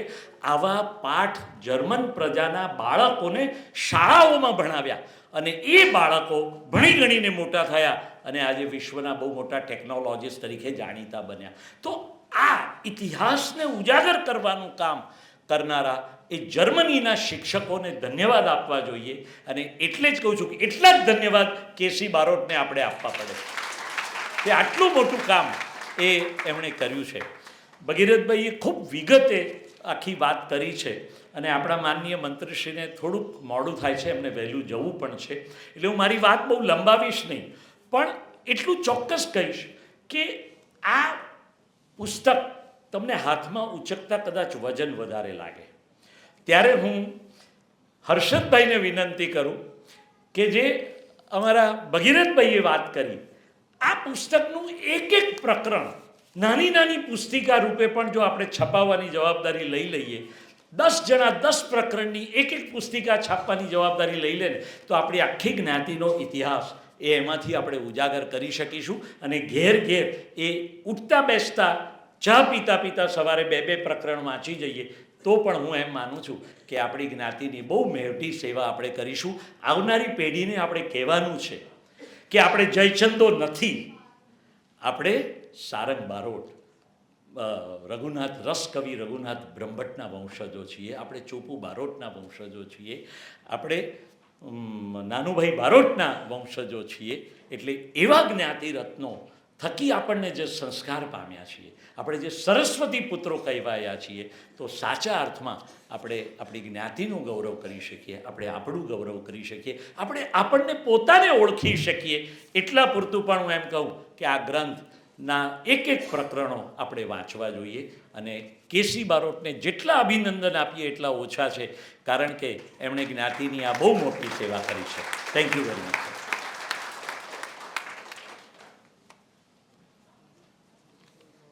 સર, આપના પ્રેરણાસભર ઉદ્બોધન માટે અમે પણ આપનો ખૂબ ખૂબ આભાર માનીએ છીએ. હવે એ વેળા આવી ગઈ છે જેની આપણે સૌ આતુરતાથી ક્યારની રાહ જોઈ રહ્યા છીએ. સંસ્કૃતિ, પરંપરા અને મૂલ્યોની ધરોહર સમા પુસ્તક વિમોચનની.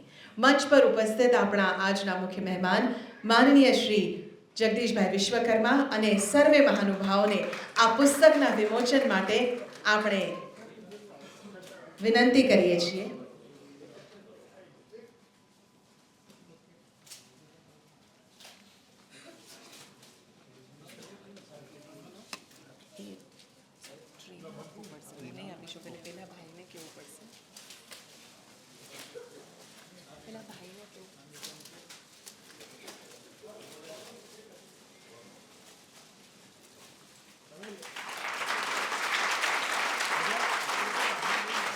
આ તાળીઓ છેક અમેરિકા અને વિદેશોમાં વસતા બ્રહ્મભટ્ટ સમાજ સુધી પહોંચવી જોઈએ.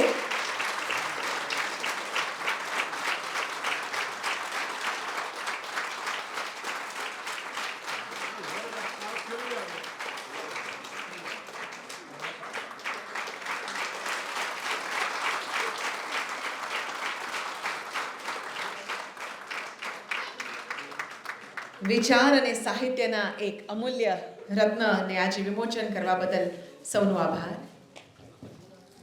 કેસી બારોટ સાહેબને સ્ટેન્ડિંગ ઓવેશન આપશું. ઊભા થઈ દરેકને તાળીઓના ગગડાટ સાથે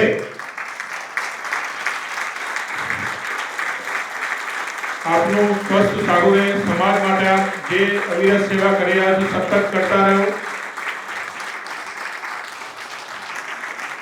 આવા અમૂલ્ય રત્નો ઘણા છે આપણા સમાજની અંદર.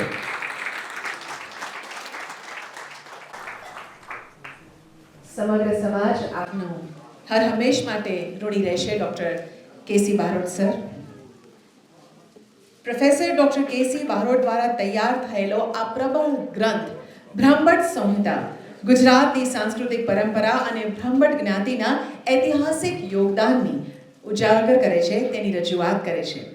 તો આવો આ શબ્દોને વાચા આપીએ એક દસ્તાવેજી ફિલ્મ દ્વારા.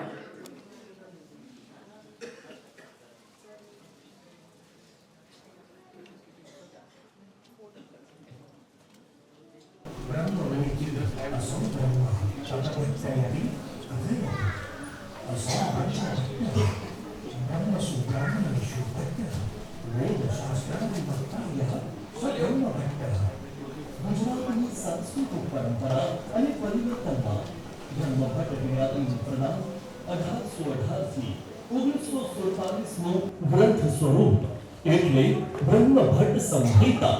આદિકાળ ઋષિઓના નિત્યક્રમમાં વિવિધ ક્રિયાકાંડોની સાથે યજ્ઞયાગ નાભ સ્થાને રહેલા હતા. આ યજ્ઞયાગમાં અસુર અને શુદ્ધત્વ દ્વારા અવારનવાર વિઘ્નો નાખવામાં આવતા. ત્યારે રાજાઓ તથા એમના સુભટ્ટો વગેરે આવા યજ્ઞોનો ભંગ થતા અટકાવવા પૂરતા પ્રયાસો કરતા. વારંવાર આવી કનડગત થતી અટકાવવા અમૈથુન સૃષ્ટિ રચનાના ખ્યાલને સાકાર કરતો એક યજ્ઞ બ્રહ્માજીએ કર્યાનો ઉલ્લેખ શાસ્ત્રો અને પુરાણોમાં મળે છે. તદનુસાર આવા યજ્ઞમાંથી 4 વીર સુભટ્ટોની ઉત્પત્તિ કરવામાં આવી, જે સંસ્કારી બ્રાહ્મણ અને કર્મે સુભટ્ટ એટલે કે ક્ષત્રિય યોદ્ધા હોવાથી તેમને બ્રહ્મભટ્ટનું નામાભિધાન આપવામાં આવ્યું. આ પૈકીના એક બ્રહ્મરાયને માતા સરસ્વતીજીએ પુત્ર વત્સલ ભાવથી પોતાના ખોળામાં લીધા હોવાથી તેમને દેવી પુત્રનું બિરુદ મળ્યું.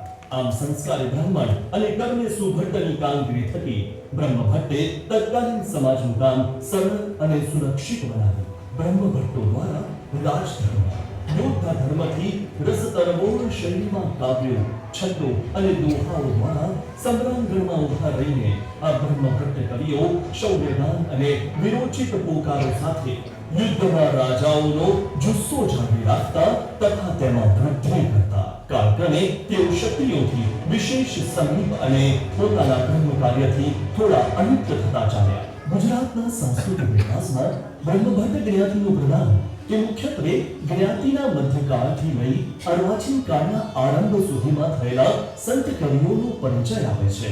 ગુજરાતના પ્રીતમ અને લાલુ બારોટ, ભક્તરાજ બ્રહ્માનંદ જેવા પ્રથમ કોટીના ભક્ત કવિઓ જેમનો જ્ઞાતિના ઉત્કર્ષ માટે નોંધપાત્ર ફાળો રહ્યો છે. યોગીરાજ શ્રી મનોવરીયજી મહારાજ જેવા ગુજરાતના સંતરત્ન આ જ્ઞાતિના ભૂષણરૂપ છે એ અત્રે નોંધવું જોઈએ. આ જ્ઞાતિએ ભૂતકાળમાં શ્રી ચંદ્રવાણી, કવિવર શ્રી સુરદાસ, શ્રી ભૂષણ, શ્રી કલહણ, શ્રી બિલહણ, શ્રી ગંગનહર અને બિરબલ જેવા ઉત્કૃષ્ટ સાહિત્ય વેદતા અને પ્રખર બુદ્ધિશાળી જ્ઞાતિ રત્નો રાષ્ટ્રની ચરણે ધર્યા હતા. તેવા રત્નોની આધુનિક યુગમાં પણ ખોટ પડવા દીધી નથી. જેના દ્રષ્ટાંત રૂપ રઘુનાથ બ્રહ્મભટ્ટ, સારંગ બારોટ, શ્રી અનિરુદ્ધ બ્રહ્મભટ્ટ, શ્રી પ્રહલાદ બ્રહ્મભટ્ટ, શ્રી ભગીરથ બ્રહ્મભટ્ટ આદિ સાથે શ્રી ડાયાભાઈ મો બારોટને પણ ગણાવી શકાય તેમ છે. જીવહા પરમાં શારદાનો વાસ, વફાદારી, ત્યાગ અને સ્વપર્ણમાં વિશ્વાસ, પ્રશસ્તિની આશ, પર બ્રહ્મોપાસનામાં જ જીવનની હાશ. શસ્ત્ર, શાસ્ત્ર જ્ઞાન અને ધ્યાન માગવામાં મણા ન રાખે પણ આપવામાં પાછી પાની ન કરે એવી દાનશીલતા, સૌજન્ય અને શૂરતાના ઉજ્જવળ યશ કલશ સમી બ્રહ્મભટ્ટ જ્ઞાતિની આદિકાળની આધ્યાત્મિક એક આગવી પરંપરા છે.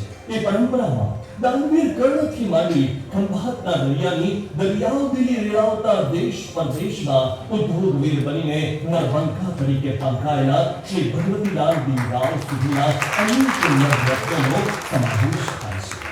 આ પુસ્તક ગુજરાતના સામાજિક ઇતિહાસોમાં ઉમેરો કરે છે. આ પુસ્તક પોતે પણ એક નજરાણું છે. પ્રત્યેક બ્રહ્મભટ્ટ જ્ઞાતિજનના ઘરે વસાવા લાયક ઘરેણું છે અને અન્ય જ્ઞાતિના લોકોને પ્રેરણા આપે તેવું છે. આ પુસ્તકના લેખક એવા વિદ્યા વાચસ્પતિ ડોક્ટર કેસી બારોટ જેમણે બ્રહ્મભટ્ટ જ્ઞાતિ વિશેની સંપૂર્ણ માહિતી આપી તેની અદ્ભુત રચના બ્રહ્મભટ્ટ સંહિતા સમાજને અર્પણ કરવા માટે બ્રહ્મભટ્ટ સમાજ તેમનો કાયમનો ઋણી રહેશે.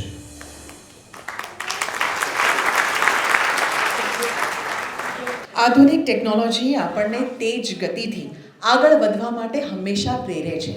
પણ જો પરંપરા, સંસ્કાર અને મૂલ્યો ના હોય તો આ પ્રગતિ ક્યારેય સ્થાયી નથી થતી. આ વિચારો સાથે ખૂબ ખંત અને ઉર્જાથી જેઓએ આ ગ્રંથનું નિર્માણ કર્યું એવા ડૉક્ટર કેસી બારોટ સરને આવો તાળીઓથી આપણે વધાવીએ અને તેઓના સંબોધન માટે આવકારીએ.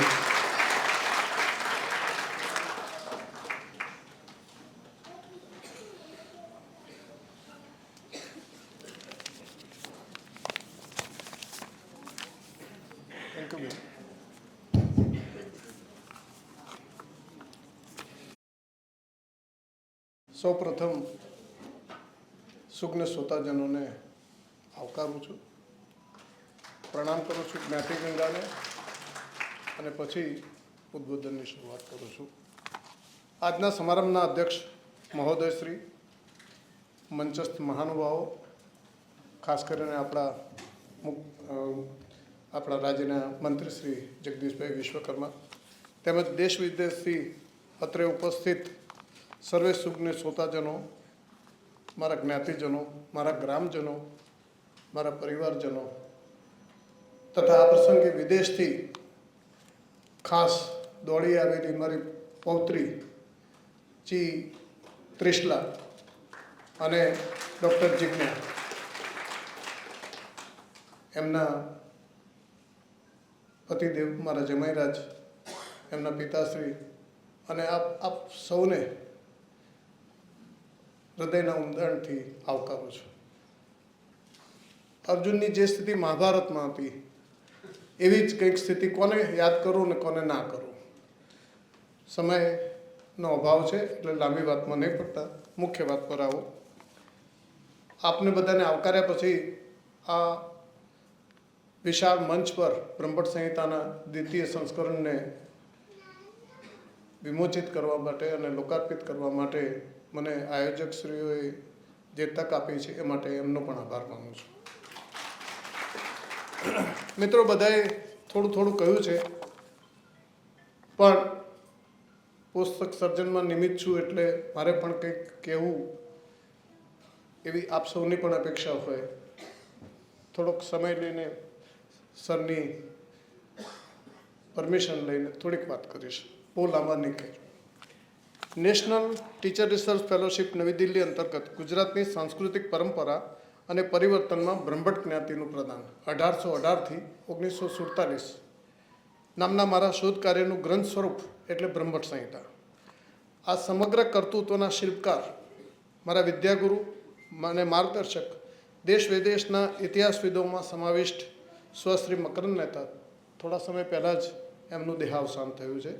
એમને હું શ્રદ્ધાંજલિ, એમના પુણ્યાત્માને શ્રદ્ધાંજલિ આપીને મારી વાત રજૂ કરીશ. મિત્રો, પૂર્વે ગૃહિણીઓ, આપણે બધા જાણીએ છીએ, ગામ હોય કે શહેર હોય, પહેલાંના દિવાળી જેવા તહેવારોના ઉજવણી ટાણે ગૃહિણીઓ પોતાના ઘરમાં રહેલા તાંબા પિત્તળના ઝંખવાઈ ગયેલા વાસણોને ઘસીને ઉજાડીને સરસ રીતે ગોઠવીને ઘરને જળાહાર કરી દેતી હતી. આવું જ કંઈક કામ અહીં મારા થકી થયું છે. બ્રહ્મભટ્ટો વિશે ઘણી બધી માહિતી હતી, સમાજમાં હતી, લોકમાનસમાં હતી, અત્ર તત્ર વિખરાયેલી પડી હતી. મેં કેવળ એને સંકલિત કરી, મઠારી, જે હતું એને આપણી સમક્ષ રજૂ કર્યું, ઉજાડીને રજૂ કર્યું. આપે મારા બ્રહ્મભટ્ટ સંહિતાના પ્રથમ સંસ્કરણ વખતે એને આવકાર્યું.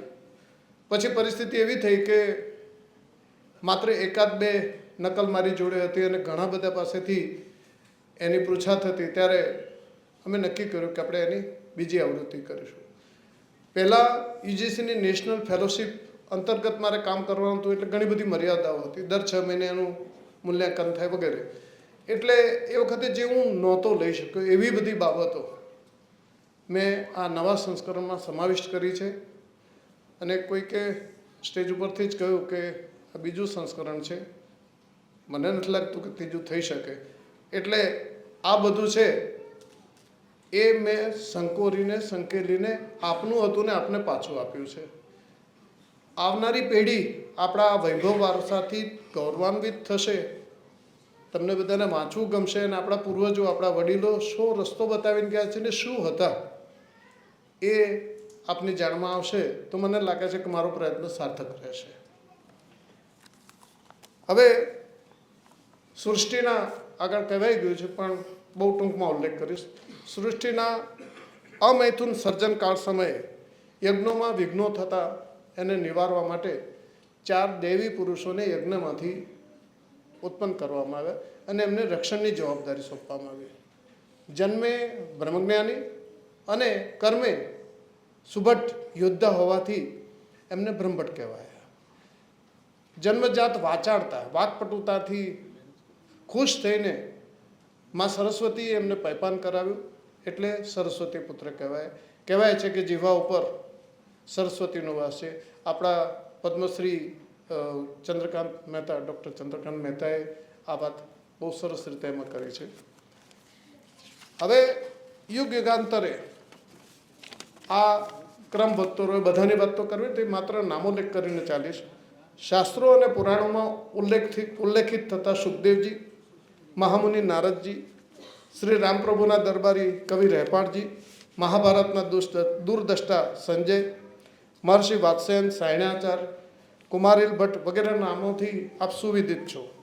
એ ક્રમમાં આગળ વધતા રાજપૂત કાળમાં મહાન સમ્રાટ પૃથ્વીરાજ ચૌહાણના સખા, સલાહકાર અને ઇતિહાસકાર શ્રી ચંદ બારોટની રચના પૃથ્વીરાજ અશોકને તથા એ જ રીતે કાશ્મીર રાજ્યના ઇતિહાસ રાજતરંગીણીને દુનિયાભરના લેખકોએ, દેશ વિદેશના લેખકોએ ખૂબ જ ઓથેન્ટિક આધારભૂત ગ્રંથમાંની લખ્યું છે. પૃથ્વીરાજ રાસો વિશે, ચંદ વિશે ઘણું બધું કહી શકાય, સમય સંકોચના કારણે કહેતો નથી, પણ એક વાત કહ્યા સિવાય રહેતો નથી. હમણાં જ મને કદાચ કોઈ આ પ્રસંગે જ કોઈએ પૂછ્યું કે કોઈ બ્રહ્મભટ્ટ રાજવી હોય તો જે મારી જાણમાં છે, કોઈ દુનિયામાં એક જ પ્રસંગ એવો છે, એક જ કે પૃથ્વીરાજ ચૌહાણ, સમ્રાટ પૃથ્વીરાજ ચૌહાણના દરબારમાં જે મોભો હતો, જે ઠાઠ હતો, એવો જ દરબાર ચંદબરદાઈનો હતો.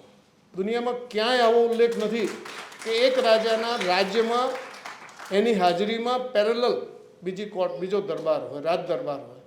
આ વટ હતો. પૃથ્વીરાજ વિશે, ચંદબરદાઈ વિશે ઘણું બધું કહેવાય છે વાર્તાઓમાં, મને બધું સમય નથી એટલે આગળ નથી કહેતો. અને એમના જ વંશમાં જન્મેલા અંધકવિ, જે એમના વિશે પણ ઘણું બધું કહી શકાય, આપણે ટૂંકાવવું છે. ચંદ કવિના વંશજ સુરદાસે આંધળી આંખે, અને આપણે કોઈને પણ આંખો ના હોય ને સુરદાસ કહીએ છીએ, એટલું એમણે એવું લાલજીનું, બાલકૃષ્ણનું વર્ણન કર્યું છે, સાંગોપાંગ વર્ણન કર્યું છે, એમની લીલાઓનું વર્ણન કર્યું છે કે આપણને એમનો વાત્સલ્ય પ્રેમને એ બધું જોતા વૈષ્ણવો, અને માત્ર વૈષ્ણવો જ નહીં, માત્ર ભક્તિ આંદોલનના સંતો જ નહીં, પણ હિન્દી જગતમાં પણ એમને સૂર્યની ઉપાધિ આપી છે. સરસ રીતે કહેવાયું છે, સૂર એટલે સુરદાસજી, સૂર સૂર તુલસી શશી, સૂર સૂર તુલસી શશી ઉદ્ગણ કેશવદાસ, અબ કે કવિ ખદ્યોતસમ જહાં તહાં કરત પ્રકાશ. અર્થાત સૂરદાસજી સૂર્ય સમાન હતા હિન્દી સાહિત્ય જગતના, તુલસીદાસ ચંદ્ર સમાન શીતળ હતા, કવિ કેશવદાસ અકબરના દરબારના કેશવદાસ રસ કવિ કહેવાતા, એ વખતે લાવણ્ય કવિ કહેવાતા. એમને તેજસ્વી તારલા સાથે સરખાવ્યા છે. અને છેવટે કરતાએ એમ કહ્યું છે કે હાલના કવિઓ એવા છે જે પેલા આજ્ઞાની માફક ક્ષણિક પ્રકાશ કરીને બુઝાઈ જાય છે. આ ઉપમા, આ પદવી સુરદાસને, એક અંધ કવિને, એક બ્રહ્મભટ્ટ કવિને આપવામાં આવી, એ ઓછા ગૌરવની વાત નથી. એ જ રીતે ગુજરાતના સોલંકી યુગમાં કળીકાળ સર્વજ્ઞ શ્રી હેમચંદ્રાચાર્યજીની કાળનેમી રચના સિદ્ધ હેમ શબ્દાનુશાસનની રચનામાં અગ્રિમ ભાગ ભજવનાર તથા કવિશ્રી કલ્હણના બંધુવર્ય બિલ્હણને પણ અત્રે યાદ કરવા રહ્યા. આ ક્રમમાં આગળ વધતા મુગલ સમ્રાટ અકબરના નવરત્નો પૈકીના શ્રેષ્ઠ વીરવર બિરબલ, મૂળ નામ મહેશદાસ બ્રહ્મભટ્ટ, એમની બુદ્ધિ ચાતુર્યની વાતોથી આપણે પરિચિત છીએ, પણ ભાગ્યે જ કોઈને ખબર છે કે માત્ર વાકપટુ, બુદ્ધિ ચાતુર્યપૂર્ણ મંત્રી જ નહોતા, પણ એક વીર યોદ્ધા, વીર સેનાપતિ હતા. અને અકબરના સમયમાં થયેલા અફઘાન વિગ્રહમાં એમણે એકલે હાથે વિજય મેળવ્યો હતો. આ અફઘાન વિગ્રહ સમાપ્તા એ વીર ગતિ પામ્યા હતા. અને બીજી ગૌરવ જેવી વાત એ છે કે અકબરને જ્યારે આ સમાચાર મળ્યા ત્યારે આપણી બહેનો જ્યારે પતિ ગુમાવે અને વિધવા થાય ત્યારે ખૂણો પાડતી. અકબરે એમનો ખૂણો પાડ્યો હતો, એકાંતવાસ બેઠો હતો. ભાગ્યે જ આવો દાખલો તમને બીજે ક્યાંય ઇતિહાસમાં મળશે. આટલો પ્રેમ હતો. ઘણા બધા દિવસો સુધી રાજમહેલમાંથી બહાર નહીં નીકળેલા. એટલું જ નહીં, પોતાનું કર્મ ભૂલ્યા નહીં. બિરબલના પરિવારને એમણે પોતાની બાજુનો રાજમહેલ આજીવન રહેવા માટે આપ્યો હતો, સાચવ્યા હતા. બિરબલની સાથે સાથે બીજા પણ બ્રહ્મભટ્ટ કવિઓ, દરબારીઓ હતા, જેમાં સંગીત સમ્રાટ તાનસેન, કવિ ગંગ, કવિ લાવણ્ય કવિ નરહર. ગંગની વાત એક જ વાત કહીશ, ગંગની રચનાઓ પણ અદ્ભુત છે. પણ એક વખતે એમણે જે એક રચના કહી એ સાંભળીને અકબરને એમ થયું કે એણે તરત જ જંગલમાં હતા, શિકાર ઉપર હતા, ત્યાંથી જ સૈનિક મોકલીને પોતાના આખા રાજ્યમાં ગૌવંશ હત્યા પર પ્રતિબંધ મુકાવ્યો હતો. આવી ચોટદાર રચના કવિ ગંગની હતી અને બ્રહ્મભટ્ટ હતા. આ વાતો આપણા માટે ગૌરવની વાતો છે. આવા અનેક દ્રષ્ટાંતો છે. એ ક્રમમાં આગળ જતાં શિવાજી મહારાજના જે ખૂબ જ માનીતા દરબારી કવિ હતા ભૂષણ, એમનો પણ પૂર્વ ઇતિહાસ એવો હતો કે ઔરંગઝેબના દરબારમાં હતા અને એક વખત ભર દરબારમાં ઔરંગઝેબની કોઈ વાત થતાં એમણે કહ્યું 100 ચૂહે માર કે બિલ્લી હચકો ચલી, કારણ કે એણે આખા પોતાના પરિવારને પિતાને બધાને હણ્યા હતા, જેલમાં પૂર્યા હતા. આવી વાત કહેવા પછી એમને દરબાર છોડવો પડ્યો. પણ એક પરંપરા રહી છે, એન્થોમાન સહિતના બધા જે સંશોધકો, બ્રિટિશ સંશોધકો છે અને બીજા ઘણા બધા લેખકો છે, એમણે કહ્યું છે કે બ્રહ્મભટ્ટો ઉપર રાજા મહારાજા દરબાર કે મુગલ સરકાર હોય, સુલતાન હોય કે અંગ્રેજો હોય, કોઈ એમના ઉપર એમને સજા શિક્ષા કરતા નહીં. એટલે ઔરંગઝેબ જેવો આવો જનૂની શાસક હોવા છતાં એના દરબારમાં મોઢે આવું કહીને એમણે કાયમ માટે દરબાર થયો હતો. આ ખમીર આપણા બ્રહ્મભટ્ટ કવિઓમાં હતું. એક રચનાથી આખા દેશમાં, એ વખતે મોટે ભાગે અકબરનું સામ્રાજ્ય હતું, તો આખા દેશમાં ગૌવધ હત્યા પર પ્રતિબંધ આવે, બહુ મોટી વાત કહેવાય. બ્રિટિશરો પણ છેક 1805ના નડિયાદ માતરના વિદ્રોહ, ઘણી બધી વાતો પુસ્તકમાં છે એટલે ખાલી ઉલ્લેખ જ કરું છું. તો 1805 સુધી જે બ્રહ્મભટ્ટો સાક્ષી તરીકે પોતાની સહી કરતા અને કટારી, જે આપણી 9 લાખ કટારી તરીકે જાણીતી છે, એની પણ વાત છે પણ એ થાય એમ નથી. તો એ કટારીની છાપ હોય અને સહી હોય બ્રહ્મભટ્ટની, તો એની સાક્ષીને કોર્ટ, બ્રિટિશ કોર્ટ પણ માન્ય રાખતી. એટલે તમે જુઓ તો છેક આદિકાળથી શરૂ કરીને બ્રિટિશ સમય સુધી આવો ગૌરવભર્યો ઇતિહાસ બ્રહ્મભટ્ટોનો રહ્યો છે. ખૂબ ટૂંકમાં કહ્યું છે. વાસ્તવમાં માત્ર ભૂતકાળની જ વાત નથી કરવાની, વર્તમાન એટલે કે મારા સંશોધનનો સમયગાળો હોય એની પણ વાત કરવાની છે. આ વૈભવ વારસાની તે જ છાયામાં ઉછરેલા ગુજરાતના બ્રહ્મભટ્ટ કવિઓને મારે યાદ કરવાના છે. મેં બધા જ વિશે શક્ય એટલું ફંફોડીને એકઠું કરીને મૂક્યું છે, જેમાં સ્વામિનારાયણ સંપ્રદાયના શિક્ષાપત્રીના રચયિતા બ્રહ્માનંદ સ્વામી, જેમનું મૂળ નામ લાડુ બારોટ હતું અને એક કારણસર એમને આપણે બારોટ તરીકે ઉલ્લેખિત કરીએ છીએ.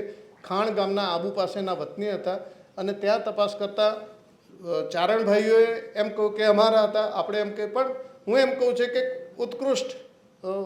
ઉત્કૃષ્ટ કવિ હતા, બસ એટલું પૂરતું છે. બ્રહ્મભટ્ટ હોય કે ચારણ હોય, ગઢવી હોય, એથી કોઈ ફરક પડતો નથી. એમનું જે કવિત્વ હતું, એમની જે પ્રભુ ભક્તિ હતી, સ્વામિનારાયણ સંપ્રદાયની આત્મા સમાન જે રચના એમણે કરી છે, આ જોતાં એમ લાગે છે કે એના વિવાદમાં પડ્યા વગર આપણે એમના ગુણોનો જ રસપાન કરવું જોઈએ. એ એમની વાત આગળ વધારતા કવિવર પ્રીતમ, આપણા મધ્ય ગુજરાતના કવિવર પ્રીતમ, કવિવર ધીરા ભગત અને એથી આગળ વધીને ગુજરાતના નડિયાદની સાક્ષર ભૂમિમાં જન્મેલા અને રસકવિના હુલામણા નામથી પરિચિત આપણા રઘુનાથ બ્રહ્મભટ્ટ. ઘણી બધી વાતો એમના વિશે મેં શક્ય એટલી પુસ્તકમાં લીધી છે, એ ખાલી ઉલ્લેખ કરું છું. રસકવિ રઘુનાથ બ્રહ્મભટ્ટની રચનાઓ એટલી સુંદર રચનાઓ હતી કે એમણે ઘણીવાર તો એવું લખાયું છે કે એક જ રાતમાં ઘણી બધી રચનાઓ કરતા ને છતાં એ લોકજીભે ચડી ગઈ હતી. એકાદ બે નમૂના તમે વારંવાર સાંભળ્યા હશે પણ ખબર નહીં હોય કે રસકવિની રચના છે. સાહેબો મારો ગુલાબનો છોડ, હું તો વેલી લવંગની, ખૂબ લોકપ્રિય રચના. એ જ રીતે ચતુરા ચિત્ત ચોરી ગઈ, મારી નયનના બાણ, તેમજ પોતાના ગામ વતન નડિયાદ માટે લખ્યું છે અમારું અમર કુસુમ નડિયાદ. આવી ગીત રચનાઓથી એ બહુ જ પ્રખ્યાત વિખ્યાત થયા હતા. એને બધાને ભૂલાવી દે એવી એક ઉત્તમ રચના રસકવિ રઘુનાથ બ્રહ્મભટ્ટની, અને એ છે મોહે પનઘટ પે નંદલાલ છેડ ગયો રે, જેને મુગલે આઝમના રચયિતાઓએ પોતાના નામે ચડાવી દીધી હતી. એના કોપીરાઇટ સંબંધે જે કોર્ટ કેસ થયો એમાં કોર્ટે ચુકાદો આપીને પરિવારની જીત બતાવી હતી. સર્જકોએ માફી માગવી પડી હતી અને એનો દંડ ચૂકવવો પડ્યો હતો. આ રસકવિની ક્ષમતા હતી. હજુ એક બીજી વાત છે, એમના દ્વારા રચાયેલ એક નાટિકા બુદ્ધદેવ, જે માત્ર 17 વર્ષની ઉંમરે એક કિશોરને મહાબિનિષ્ક્રમની, સંસાર ત્યાગની વાત વર્ણવવાની અને તે બધાને ગમે એ રીતે નાટકીય રીતે મંચિત કરી શકાય એવી રીતે એમણે રજૂ કરીને ગજબ કર્યો હતો. બુદ્ધદેવની રચના માત્ર ગુજરાતીમાં નહીં પણ અનેક ભાષાઓમાં ભાષાંતરિત થઈ મંચિત થઈ, આ એમની સિદ્ધિ બતાવે છે. એટલે રસકવિ રઘુનાથ બ્રહ્મભટ્ટ જેમના ઉપર નડિયાદ કોલેજના પ્રિન્સિપાલ ડૉક્ટર રસિકભાઈ મોદી સાહેબે પીએચડી કર્યું છે. એટલે એ અદ્ભુત કવિ વિશે આપણે જેટલું કહીએ એટલું ઓછું છે. એ જ રીતે ઉત્તર ગુજરાતનું ગામ વિજાપુર, જેને કવિઓ અને સાહિત્યકારો તથા વિદ્વાનોની ખાણ કહેવામાં આવે છે. એમાં મુખ્યત્વે કવિવર જ્યેષ્ઠ, કવિવર ગિરધર અને એ જ રીતે કવિવર મંગળદાસ ચતુર્ભુજ વગેરેની કાવ્યકલા ખૂબ જ ધ્યાનાકર્ષક છે. કવિવર જ્યેષ્ઠ અને ગિરધરની ઘણી બધી વાતો થઈ શકે. અહીં માત્ર એક જ એમની એક કંડિકા કહીશ, નાગન કા ગાંવ વહાં ધોબન કા કામ કહા. કેવું વ્યંગાત્મક શૈલીમાં એમણે આ રચના કરી. આખું ગીત બહુ જ સરસ છે, પણ કહીશ સમય નથી. બીજી વાત એ હતી મંગળદાસ ચતુર્ભુજ કવિ, જેમની રચનાઓ તમે વાંચો તો આરોગ્ય ઉપર, વૈદક શાસ્ત્ર ઉપર એમણે કવિતાઓ રચી છે, અદ્ભુત છે. પણ પુસ્તકમાં તમને ડિટેલમાં જોવા મળશે, અત્રે ટૂંકાવું છું. એમના ઉપર પણ ડૉક્ટર નટવર જાનીએ પીએચડી કર્યું છે અને વિશેષ ડિટેલમાં એમણે એમાં માહિતી આપી છે. વિજાપુરના જ બીજા એક બ્રહ્મભટ્ટ સાહિત્યકાર, મૂળ નામ ડાયાલાલ બ્રહ્મભટ્ટ અને સારંગ બારોટના ઉપનામથી એ લખતા ખૂબ સારા લેખક, ઉત્કૃષ્ટ લેખક. તમે નામ પણ સાંભળ્યા હશે, પ્રેમ સગાઈ, રાગ બૈરાગ, કુરિયાત સદા મંગલમ, બિરાજ બહુ, નંદનવન, આવી બધી અઢળક રચનાઓ એમની. અને આ બધી રચનાઓ પરથી ઘણા બધા ગુજરાતી અને હિન્દી ફિલ્મો પણ સર્જાઈ ચૂક્યા છે. આવી રચનાઓ આ રસકવિ રઘુનાથ બ્રહ્મભટ્ટની માફક જ આપણા સારંગ બારોટ પણ બહુ મોટી ક્રેડિટ હતી. પણ એક વાત એમની પણ એવી ગજબ વાત છે, જે ભાગ્યે જ સાહિત્ય રચનામાં જોવા મળે છે, કે એ પોતાની જે કૃતિની રચના કરતા હોય ત્યારે જાતે લખવાના બદલે 5 લૈયાઓની મદદ લેતા. 5ને સામે બેસાડે, એ સામે બેઠા હોય ને પછી બોલતા જાય, એક પછી એક 5 પ્લોટ ઉપર એ લખાવે ને એમાં ક્યાંય રસક્ષતિ ના હોય. આ એમની સિદ્ધિ બતાવે છે.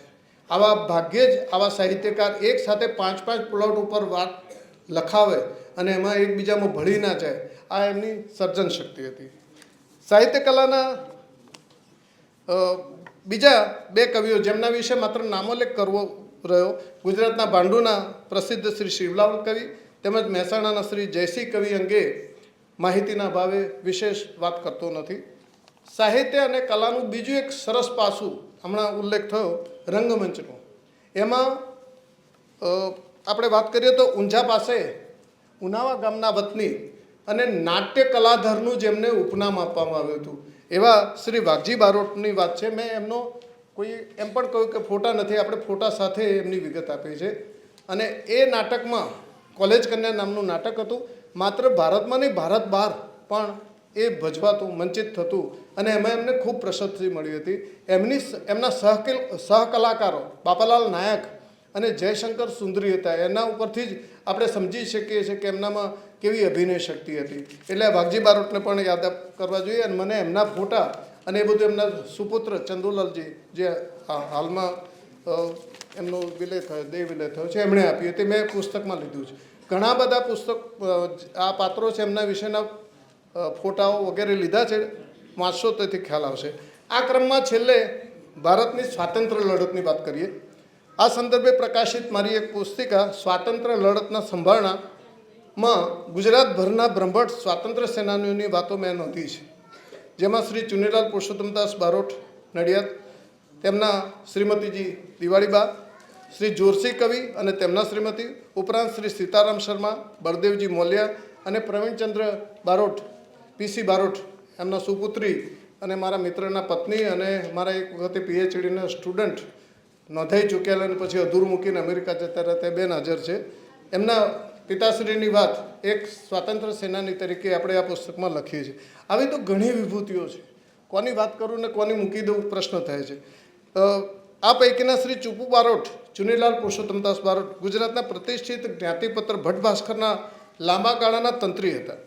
વડોદરા ખાતેના દાજીભાઈ બ્રહ્મભટ્ટ છાત્રાલયની સ્થાપનામાં શ્રી દાજીભાઈ, શ્રી મોહનલાલ એસ મીઠાઈવાળા તેમજ શ્રી પુરુષોત્તમદાસ માતરવાળા આ પુસ્તકમાં મેં લખ્યું છે એમની આદત હતી કોઈ પણ નાનો મોટો જીવ એમને સ્કૂલમાં વિદ્યાર્થી હોસ્ટેલમાં મળે એ બધાને પ્રભુ કહેતા. અને મને એમ લાગ્યું કે આ લેવા જેવો ગુણ છે એટલે હું બધાને પ્રભુ કહું છું. મારા કોઈ એક સંબંધીએ મને કહ્યું હતું કે મને કેમ પ્રભુ કહો છો. એમને હું નિરાતે અત્યારે સમજાવું કે શ્રી પુરુષોત્તમદાસ માતરવાળા પોતાના દરેક વિદ્યાર્થીને પ્રભુ કહેતા અને એમણે એ રીતે સેવા કરી. ઘણી બધી વાતો છે. એ સિવાય આ ભટ્ટ ભાસ્કરની વાત કરજો, વ્યક્તિ વિશેષની વાત નહીં. ભટ્ટ ભાસ્કર એક એવું મુખપત્ર હતું બ્રહ્મભટ્ટ જ્ઞાતિનું કે જેમ સિદ્ધરાજ જયસિંહના સમયમાં શરૂ થયેલું સિદ્ધ હેમ શબ્દાનું શાસન આપણા કળીકાળ સર્વજ્ઞ હેમચંદ્રાચાર્યે કર્યું અને કુમારપાળે પાલખીમાં એની સવારી કાઢીને ખુલ્લા પગે ઉઘાડા પગે પાટણમાં શોભાયાત્રા કરી હતી. એવી રીતે ભટ્ટ ભાસ્કરની શોભાયાત્રા ગાયકવાડ સરકારે હાથી ઉપર કરાવી. આ પહેલો કિસ્સો છે. અને ભટ્ટ ભાસ્કર એ સામાજિક ચેતના માટેનું એક મોટું સાધન હતું. એનો એક એક ખૂણો મને ખબર છે, મારી પાસે શરૂઆતથી એ બધા જ અંકો સંગ્રહાયેલા પડે છે. અને મને શ્રી ચુપુ બારોટ સાહેબના પરિવારના બંસીભાઈ અને એમના વાઈફ ભાભીએ મને એ આપેલી એ બધી જ નકલો મારી જોડે. એક એક ખૂણો માહિતીથી સભર હતો. એમાં ગાંધીજી, કાકા સાહેબ કાલેલકર, સરદાર પટેલ અને મોઢ માર્તંડના બ્રાહ્મણ સમાજના લેખકો પણ અને બીજા અનેક સમાજના લેખકો પોતાના લેખો અને સમાજ સુધારણા કરતા. વિધવા વિવાહનો કુરિવાજ આપણે ત્યજવો જેવી એવી વાત, એવો લેખ ગાંધીજીએ ભટ્ટ ભાસ્કરમાં લખ્યો હતો. અને એટલે આપણા ગાયકવાડ સરકારે એમના તાબાના બધા રાજ્યોમાં હુકમ કર્યો હતો કે કોઈ પણ ગામ એ લાઇબ્રેરી, ઘણી બધી વાતો છે મહારાજ સયાજીરાવની, પણ એ લાઇબ્રેરીને બહુ વજન આપતા. અને એમણે કહ્યું હતું કે દરેક લાઇબ્રેરીમાં, દરેક પુસ્તકાલયમાં ભટ્ટ ભાસ્કર અચૂક આવવું જોઈએ. કારણ કે જ્ઞાતિ ચેતના, સામાજિક ચેતના, રાષ્ટ્રીય લડતમાં એનો ફાળો બહુ મહત્વનો. આવી ઘણી બધી વાતો આ પુસ્તક તમને ડિટેલમાં કહેશે. સમય મેં કદાચ 10 મિનિટ મને કહ્યું તો થોડો વધારે લીધો છે. અંતમાં શ્રીમતી ઇન્દિરા ગાંધીના પ્રધાનમંડળમાં નાયબ નાણામંત્રી તરીકે નોંધપાત્ર સેવાઓ આપનાર અને જંગરાળ ગામના વતની શ્રી મગનભાઈ બારોટ, એમનો પર્સનલ મેં ઇન્ટરવ્યૂ લીધેલો, એના વિશે ડિટેલ એમાં આપી છે જે પહેલાંની નકલમાં આપી શકાય નહોતી. અને એમણે ખૂબ સરસ રીતે વિગત આપી છે. અને એ જ રીતે વિશ્વ આરોગ્ય સંસ્થા, world labour organisation, united nations, એમાં આપણા પ્રતિનિધિ, ભારતના પ્રતિનિધિ તરીકે નવીનચંદ્ર બારોટ રહ્યા હતા અને કામ કર્યું હતું. આવી વિભૂતિઓ છેક આપણે નારદજીથી શરૂ કરીને, સુખદેવજીથી શરૂ કરીને ચુપુ બારોટ અને આ બધા મગનભાઈ બારોટ હોય કે આ બધા સુધી ખેંચી લાવવાના. આટલો લાંબો સમયગાળો વિધીને 500-550 પાનામાં મેં આલેખવા પ્રયત્ન કર્યો છે. ખૂબ ફર્યો છું, જે મળ્યું છે ભેગું કર્યું છે. દિલ્હી હોય, મુંબઈ હોય, ગુજરાતના બધા જુનાગઢ, કોટડા, દાખા ઘણા સ્થળે ફર્યો છું અને માહિતી એકત્રિત કરી છે. મને જે મારી બુદ્ધિ એ સુજાડ્યું અને મારા મહેતા સાહેબે માર્ગદર્શિત કર્યું એ પ્રમાણે તૈયાર કરું છે. આશા રાખું કે મારું આ પુસ્તક આપ વાંચશો અને ગમશે. મારી એક રિક્વેસ્ટ છે કે પુસ્તક જો આપની પાસે આવે તો એ ભંડકિયામાં, કબાટમાં મૂકી ના રાખતા. બીજા બધા જ્ઞાતિજનો અથવા મિત્રો પર ઇતર જ્ઞાતિ એમના સુધી પહોંચાડજો, જેથી આપણો સંદેશો બધા સુધી પહોંચે. દિલમાં ઈચ્છા તો એવી છે કે મેં આપણા તમામ ભટ્ટસ્થાનોની યાદી, એ સિવાય નવી એડિશનમાં ઘણી બધી વાતો ઉમેરી છે. આપણી શાખાઓ, 84 શાખાઓ, પછી આપણા ગોત્રો અને પ્રવરનું કોષ્ટક, આ બધું પણ ઉમેર્યું છે. બીજું 2 પ્રસંગ, જેમ દાદુબા આપણા પાલીતાણાવાળા છે, એવી જ એક ઘટના પાટવાસમાં તેલિયા મહારાજ, હાથી મહારાજની થઈ, જેમની અમે દેરી બનાવી છે અને એ પણ આમાં લીધું છે. આવતા જતાં અંબાજીના રસ્તે તમે એ જોઈ શકો છો. એ એકમાત્ર ઘટના ભાટવાસની છે, તેલિયો પહેરવાની. એટલે આ બધી વિગતો મેં આમાં સમાવી છે. કદાચ તમને એ બધી જોવી ગમશે, વાંચવી ગમશે અને ગમે અને તમને જો ગૌરવનો અહેસાસ થાય તો મારો પ્રયત્ન સાર્થક રહેશે. આપે બધાએ મને અત્યાર સુધી સાંભળ્યો એ માટે ખૂબ ખૂબ આભાર. મંચસ્થ મહાનુભાવોનો ખૂબ ખૂબ આભાર. Thank you very much. જય હિન્દ.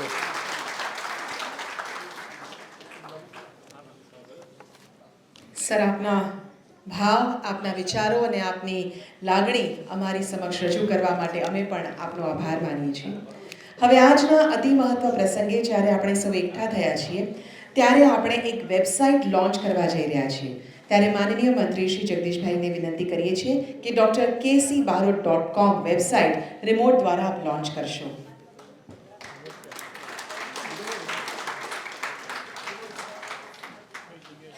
અહીંયા લોન્ચ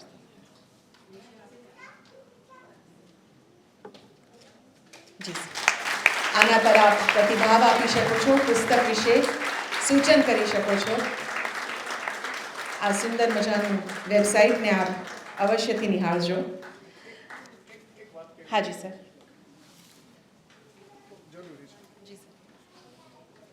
આ વેબસાઇટ મૂકવાનો એક આશય કહેવો જરૂરી છે, માટે સમય લઉં છું.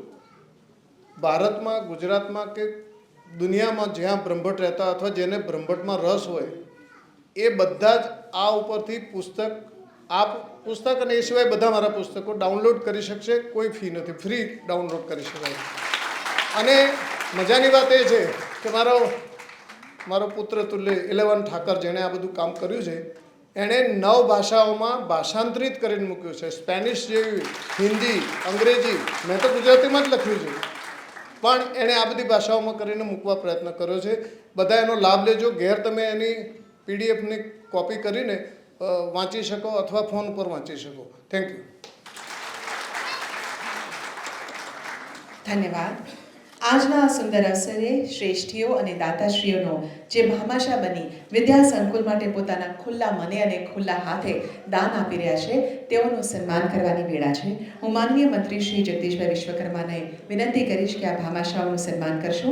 સૌ પ્રથમ આવકારીએ છીએ દાતાશ્રી શ્રી જનકભાઈ બ્રહ્મણને.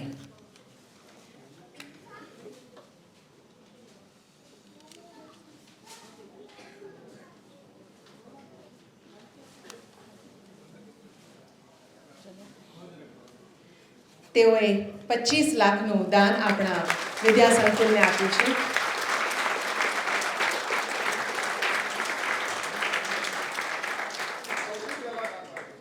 જી હવે છે શ્રી હિતેશભાઈ બારોટ.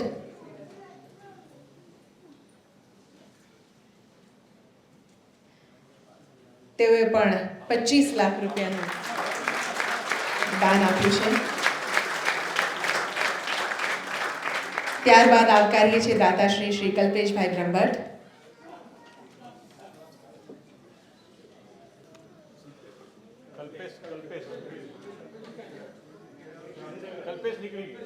ઓકે, હાજી.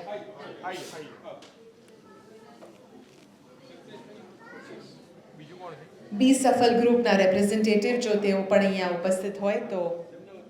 હાજી, હા. બી સફલ ગ્રુપ, તેઓએ 1 કરોડનું દાન આપ્યું છે. તેમનો જે ટ્રોફી છે, હું વિનંતી કરું છું હર્ષદ સરને કે તેઓ સ્વીકૃત કરે અને ત્યારબાદ તેઓને પહોંચાડે. આપ સૌને અમે જણાવવા ઈચ્છીએ છીએ કે ઇન્સ્ટાગ્રામ,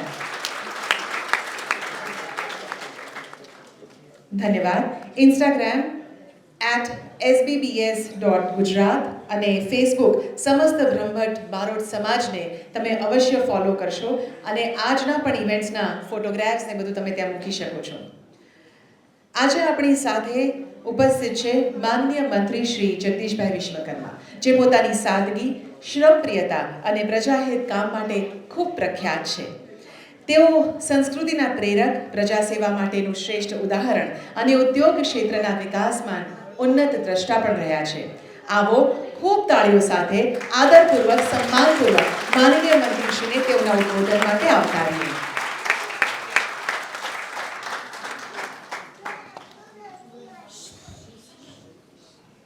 હું સમજી શકું છું આપના બધાના મનની મનોદશા. મંચ ઉપર બેઠા બેઠા ઘણો બધો વાંચવાનો પ્રયાસ કરતો હતો એમ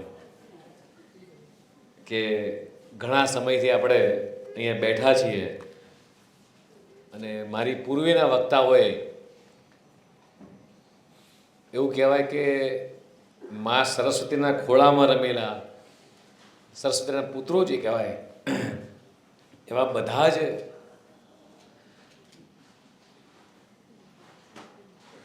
કવિ કરતાં પણ ચડિયા હતા એમ. અને એટલા બધા સરસ સુંદર વાક્યોથી આખી વાત રજૂ કરી. એટલે હું વિચારતો હતો કે હું શું કહીશ એમ. કેસી પટેલ સાહેબ માટે મારે કદાચ કહેવાનું તો હું શું કહીશ એમ. કે બ્રહ્મ સમાજ વિશે મારે કદાચ કહેવાનું થાય હું શું કહીશ એમ કે ભાઈ સમસ્ત બ્રહ્મભટ્ટ અને બારોટ સમાજ વિશેનું મારે કદાચ સુભાષભાઈ કહેવાના તો હું શું કહું એમ.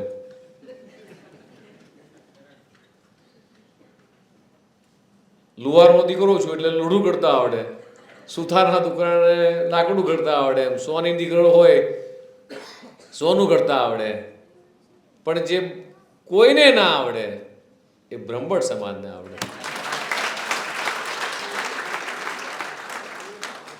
આજના સમસ્ત બ્રહ્મભટ્ટ બારોટ સમાજના આ કાર્યક્રમની અંદર આપણી વચ્ચે એક એવું વ્યક્તિત્વ જેણે સમાજ માટે પોતાનું જીવન ઘસ્યું છે, બ્રહ્મભટ્ટ સમાજનું આખો બ્રહ્મભટ્ટ સંહિતા જેણે લખી છે, એવા કેસી બારોટ સાહેબને વંદન કરવાનું મન થાય. એમને જોરદાર તાલીઓથી મિત્રો વધાવી.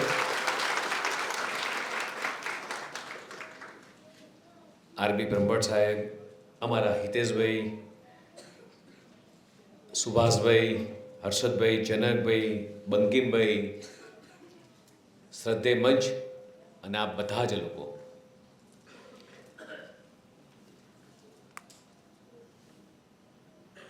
જે દિવસે મને આમંત્રણ આપવામાં આવ્યું એ દિવસથી હું વિચારતો હતો. એ દિવસે મેં પૂછ્યું હતું, મેં કીધું બ્રહ્મભટ્ટ સમાજનો ઇતિહાસ શું મારે સમજવો હોય તો એમ.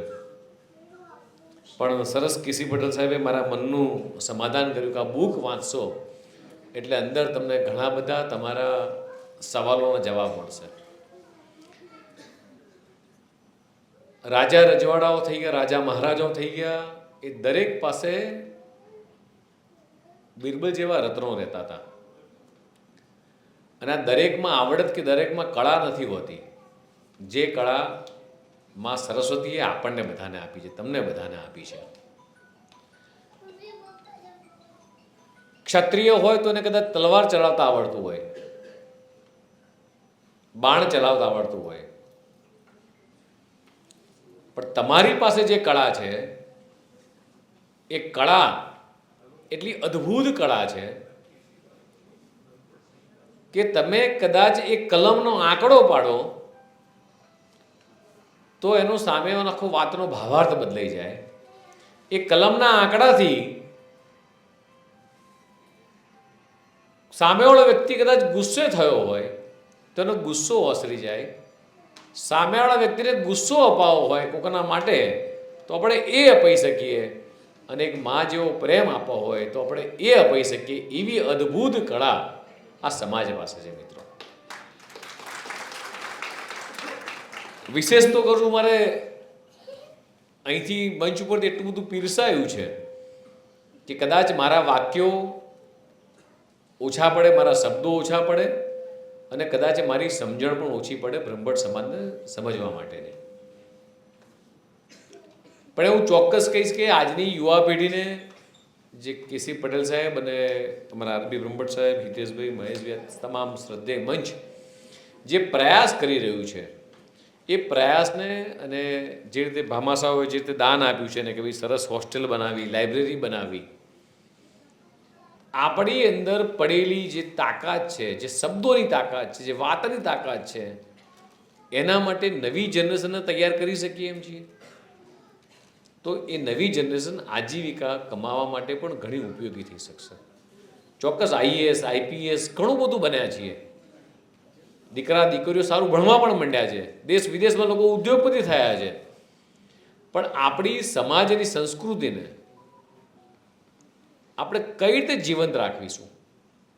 જો કદાચ આની ઉપર ભાર મૂકવામાં આવે તો મને આશા છે કે જે રીતે કેસી પટેલ સાહેબે આટલા બધા સમય આપી, અરે અમારા બધાના મહામંત્રી પટેલ છે એટલે એ યાદ આવ્યું છે, પણ અમારા કેસી બારોટ સાહેબે જે આટલી બધી મહેનત કરી છે એને સાચા અર્થમાં ઉજાગર કઈ રીતે કરીશું? આપણે એમને સ્ટેન્ડિંગ ઓવેશન પણ આપ્યું. આ બુક મહેશભાઈએ લીધું કે હું દરેક ગામડા સુધી બુક પહોંચાડીશ, પણ સાચા અર્થમાં યુવાનોને, સુભાષભાઈ સરસ વાત કરી કે 10 ભાગમાં બુકને વેચી નાખીએ, પણ એ બુક 10 ભાગમાં કર્યા પછી વાંચશે કોણ? આટલી સરસ બુક લખાઈ તો બુકનું નીચે સુધી આપણે આવરણ કઈ રીતે કરીશું? સમાજને જો જીવંત રાખવું હશે, સમાજની અંદર આપણા લોહીમાં પડેલી કળાને જો જીવંત રાખવી હશે, તો જે નવી હોસ્ટેલ કે જે બની રહ્યું છે એની અંદર પણ એક બ્રહ્મભટ્ટ સાહેબ એક એવો ટૂંકમાં ક્લાસરૂમ હોવો જોઈએ કે ત્યાં સતત બ્રહ્મભટ્ટ સમાજને એની વાતો કે એની વાર્તાઓ કે સતત એનું લેખન થાય. સુભાષભાઈ, જે દિવસે તમે કહું નહીં હોય દિવસે નવું બાળક લખશે કઈ રીતે, એ છંદ કઈ રીતે લખશે, કવિ કેવી રીતે લખશે, કાવ્ય કઈ રીતે લખશે, એ જો ચિંતા નહીં કરીએ ને, પટેલના દીકરાને ખેતીવાડી શીખવાડવી ના પડે, એના બ્લડમાં છે.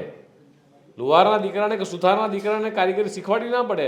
તો એવી જ રીતે બારોટના દીકરાને કે બ્રહ્મભટ્ટના દીકરાને પોતાની અંદર પડેલી તાકાતને સતત નવા સ્વરૂપમાં ઉજાગર કરવાનું જો આપણે બધા અભિયાન ઉપાડીશું તો મને આશા છે કે કેસી બારોટ સાહેબે જે આ અભિયાન છેડ્યું છે એને ચોક્કસ સાચા અર્થમાં આપણે ઉજાગર કરી શકીશું. આજે અમારા તરુણભાઈ બેઠા છે એટલે જયંતિ કાકાને પણ ચોક્કસ યાદ કરીશ કે જયંતિ કાકા જેટલો પ્રવાસ, રાજકીય પ્રવાસ અને આખા ઓબીસી સમાજને એકત્રિત કરવા જેટલો પ્રવાસ કદાચ કોઈએ નહીં કર્યો હોય.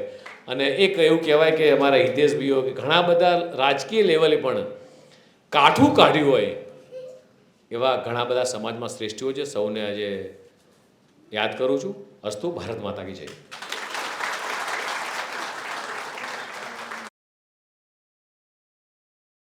શ્રી, આપના ઉત્સાહભર્યા શબ્દો, આપની ગરિમામય ઉપસ્થિતિ માટે અમે પણ આપનો ખૂબ ખૂબ આભાર માનીએ છીએ. હવે આપણા પ્રમુખ શ્રી હિતેશભાઈ બારોટને વિનંતી કરીએ કે આજની આ વેળાએ તેઓ પોતાના વિચારો આપણી સમક્ષ રજૂ કરે. આભાર વિદ્યા.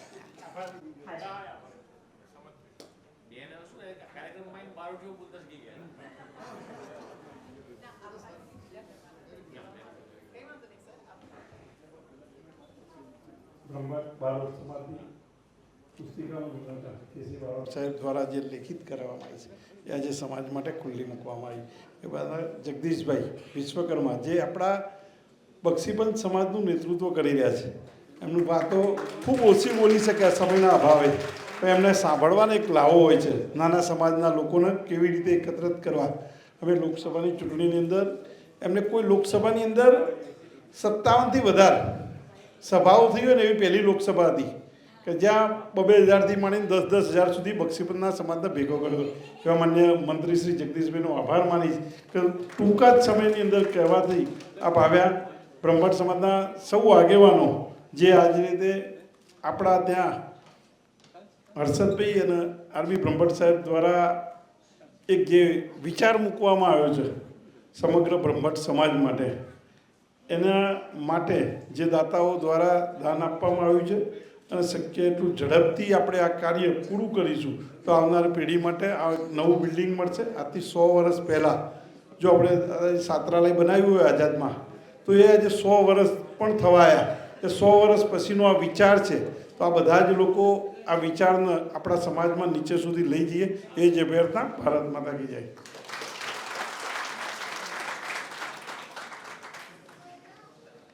પ્રમુખ શ્રી, આપના સુંદર મજાના આભાર શબ્દો માટે ખૂબ ખૂબ આભાર માનીએ છીએ. આપણને ઘણા બધા એવા મેસેજીસ પણ મળ્યા છે આ સુંદર કાર્ય કરવા બદલ. સૌથી પહેલાં છે ડૉક્ટર નંદકિશોર બારોટ, તેઓએ હર્ષદભાઈને અને આરબી બ્રહ્મભટ્ટ સાહેબને heartfelt gratitude in kind and verbal invitation તે પણ જેમને મોકલ્યું હતું એના માટે આભાર વ્યક્ત કર્યો છે.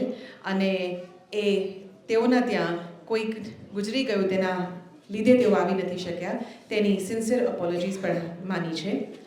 સાથે સાથે દીપકભાઈ બ્રહ્મભટ્ટ ઓસ્ટ્રેલિયાથી તેઓએ પણ આપણને આભાર વ્યક્ત કર્યો છે અને હાલમાં તેઓ ઓસ્ટ્રેલિયામાં છે અને તેઓ આ પ્રસંગમાં હાજર નથી રહી શક્યા તેની દિલગીરી આપણને લખી છે. અને દાતાશ્રીઓનું પણ તેઓએ પ્રેરણા પૂરી પાડી છે અને આ સફળ કાર્ય માટે શુભકામનાઓ આપી છે. સાથે આપણને બિપિનભાઈ બારોટે પણ એમની શુભેચ્છાઓ પાઠવી છે. આજના આ અવસરે જ્યારે આપણે બે શ્રેષ્ઠ કામ કર્યા છે, દાતાશ્રીઓના સન્માનનું અને આપણા સમાજને ગૌરવ પૂરું પાડતો એક ગ્રંથનું જ્યારે વિમોચન થયું છે, ત્યારે ફરી એકવાર આપણે આપણા માનનીય મંત્રીશ્રીનો આભાર વ્યક્ત કરીએ તાળીઓ સાથે કે તેઓ પધાર્યા અને આટલા ખંતથી તેઓએ સમગ્ર કાર્યક્રમને માણ્યો, તેના બદલ એમની ગરિમામય ઉપસ્થિતિ માટે આપણે આભારી છીએ. અને ફરીવાર માનનીય મંત્રીશ્રી આપણે વચ્ચે અહીંયા પધારે અને એક સુંદર માન્ય મંત્રીશ્રી કાર્ય કરી રહ્યા છે.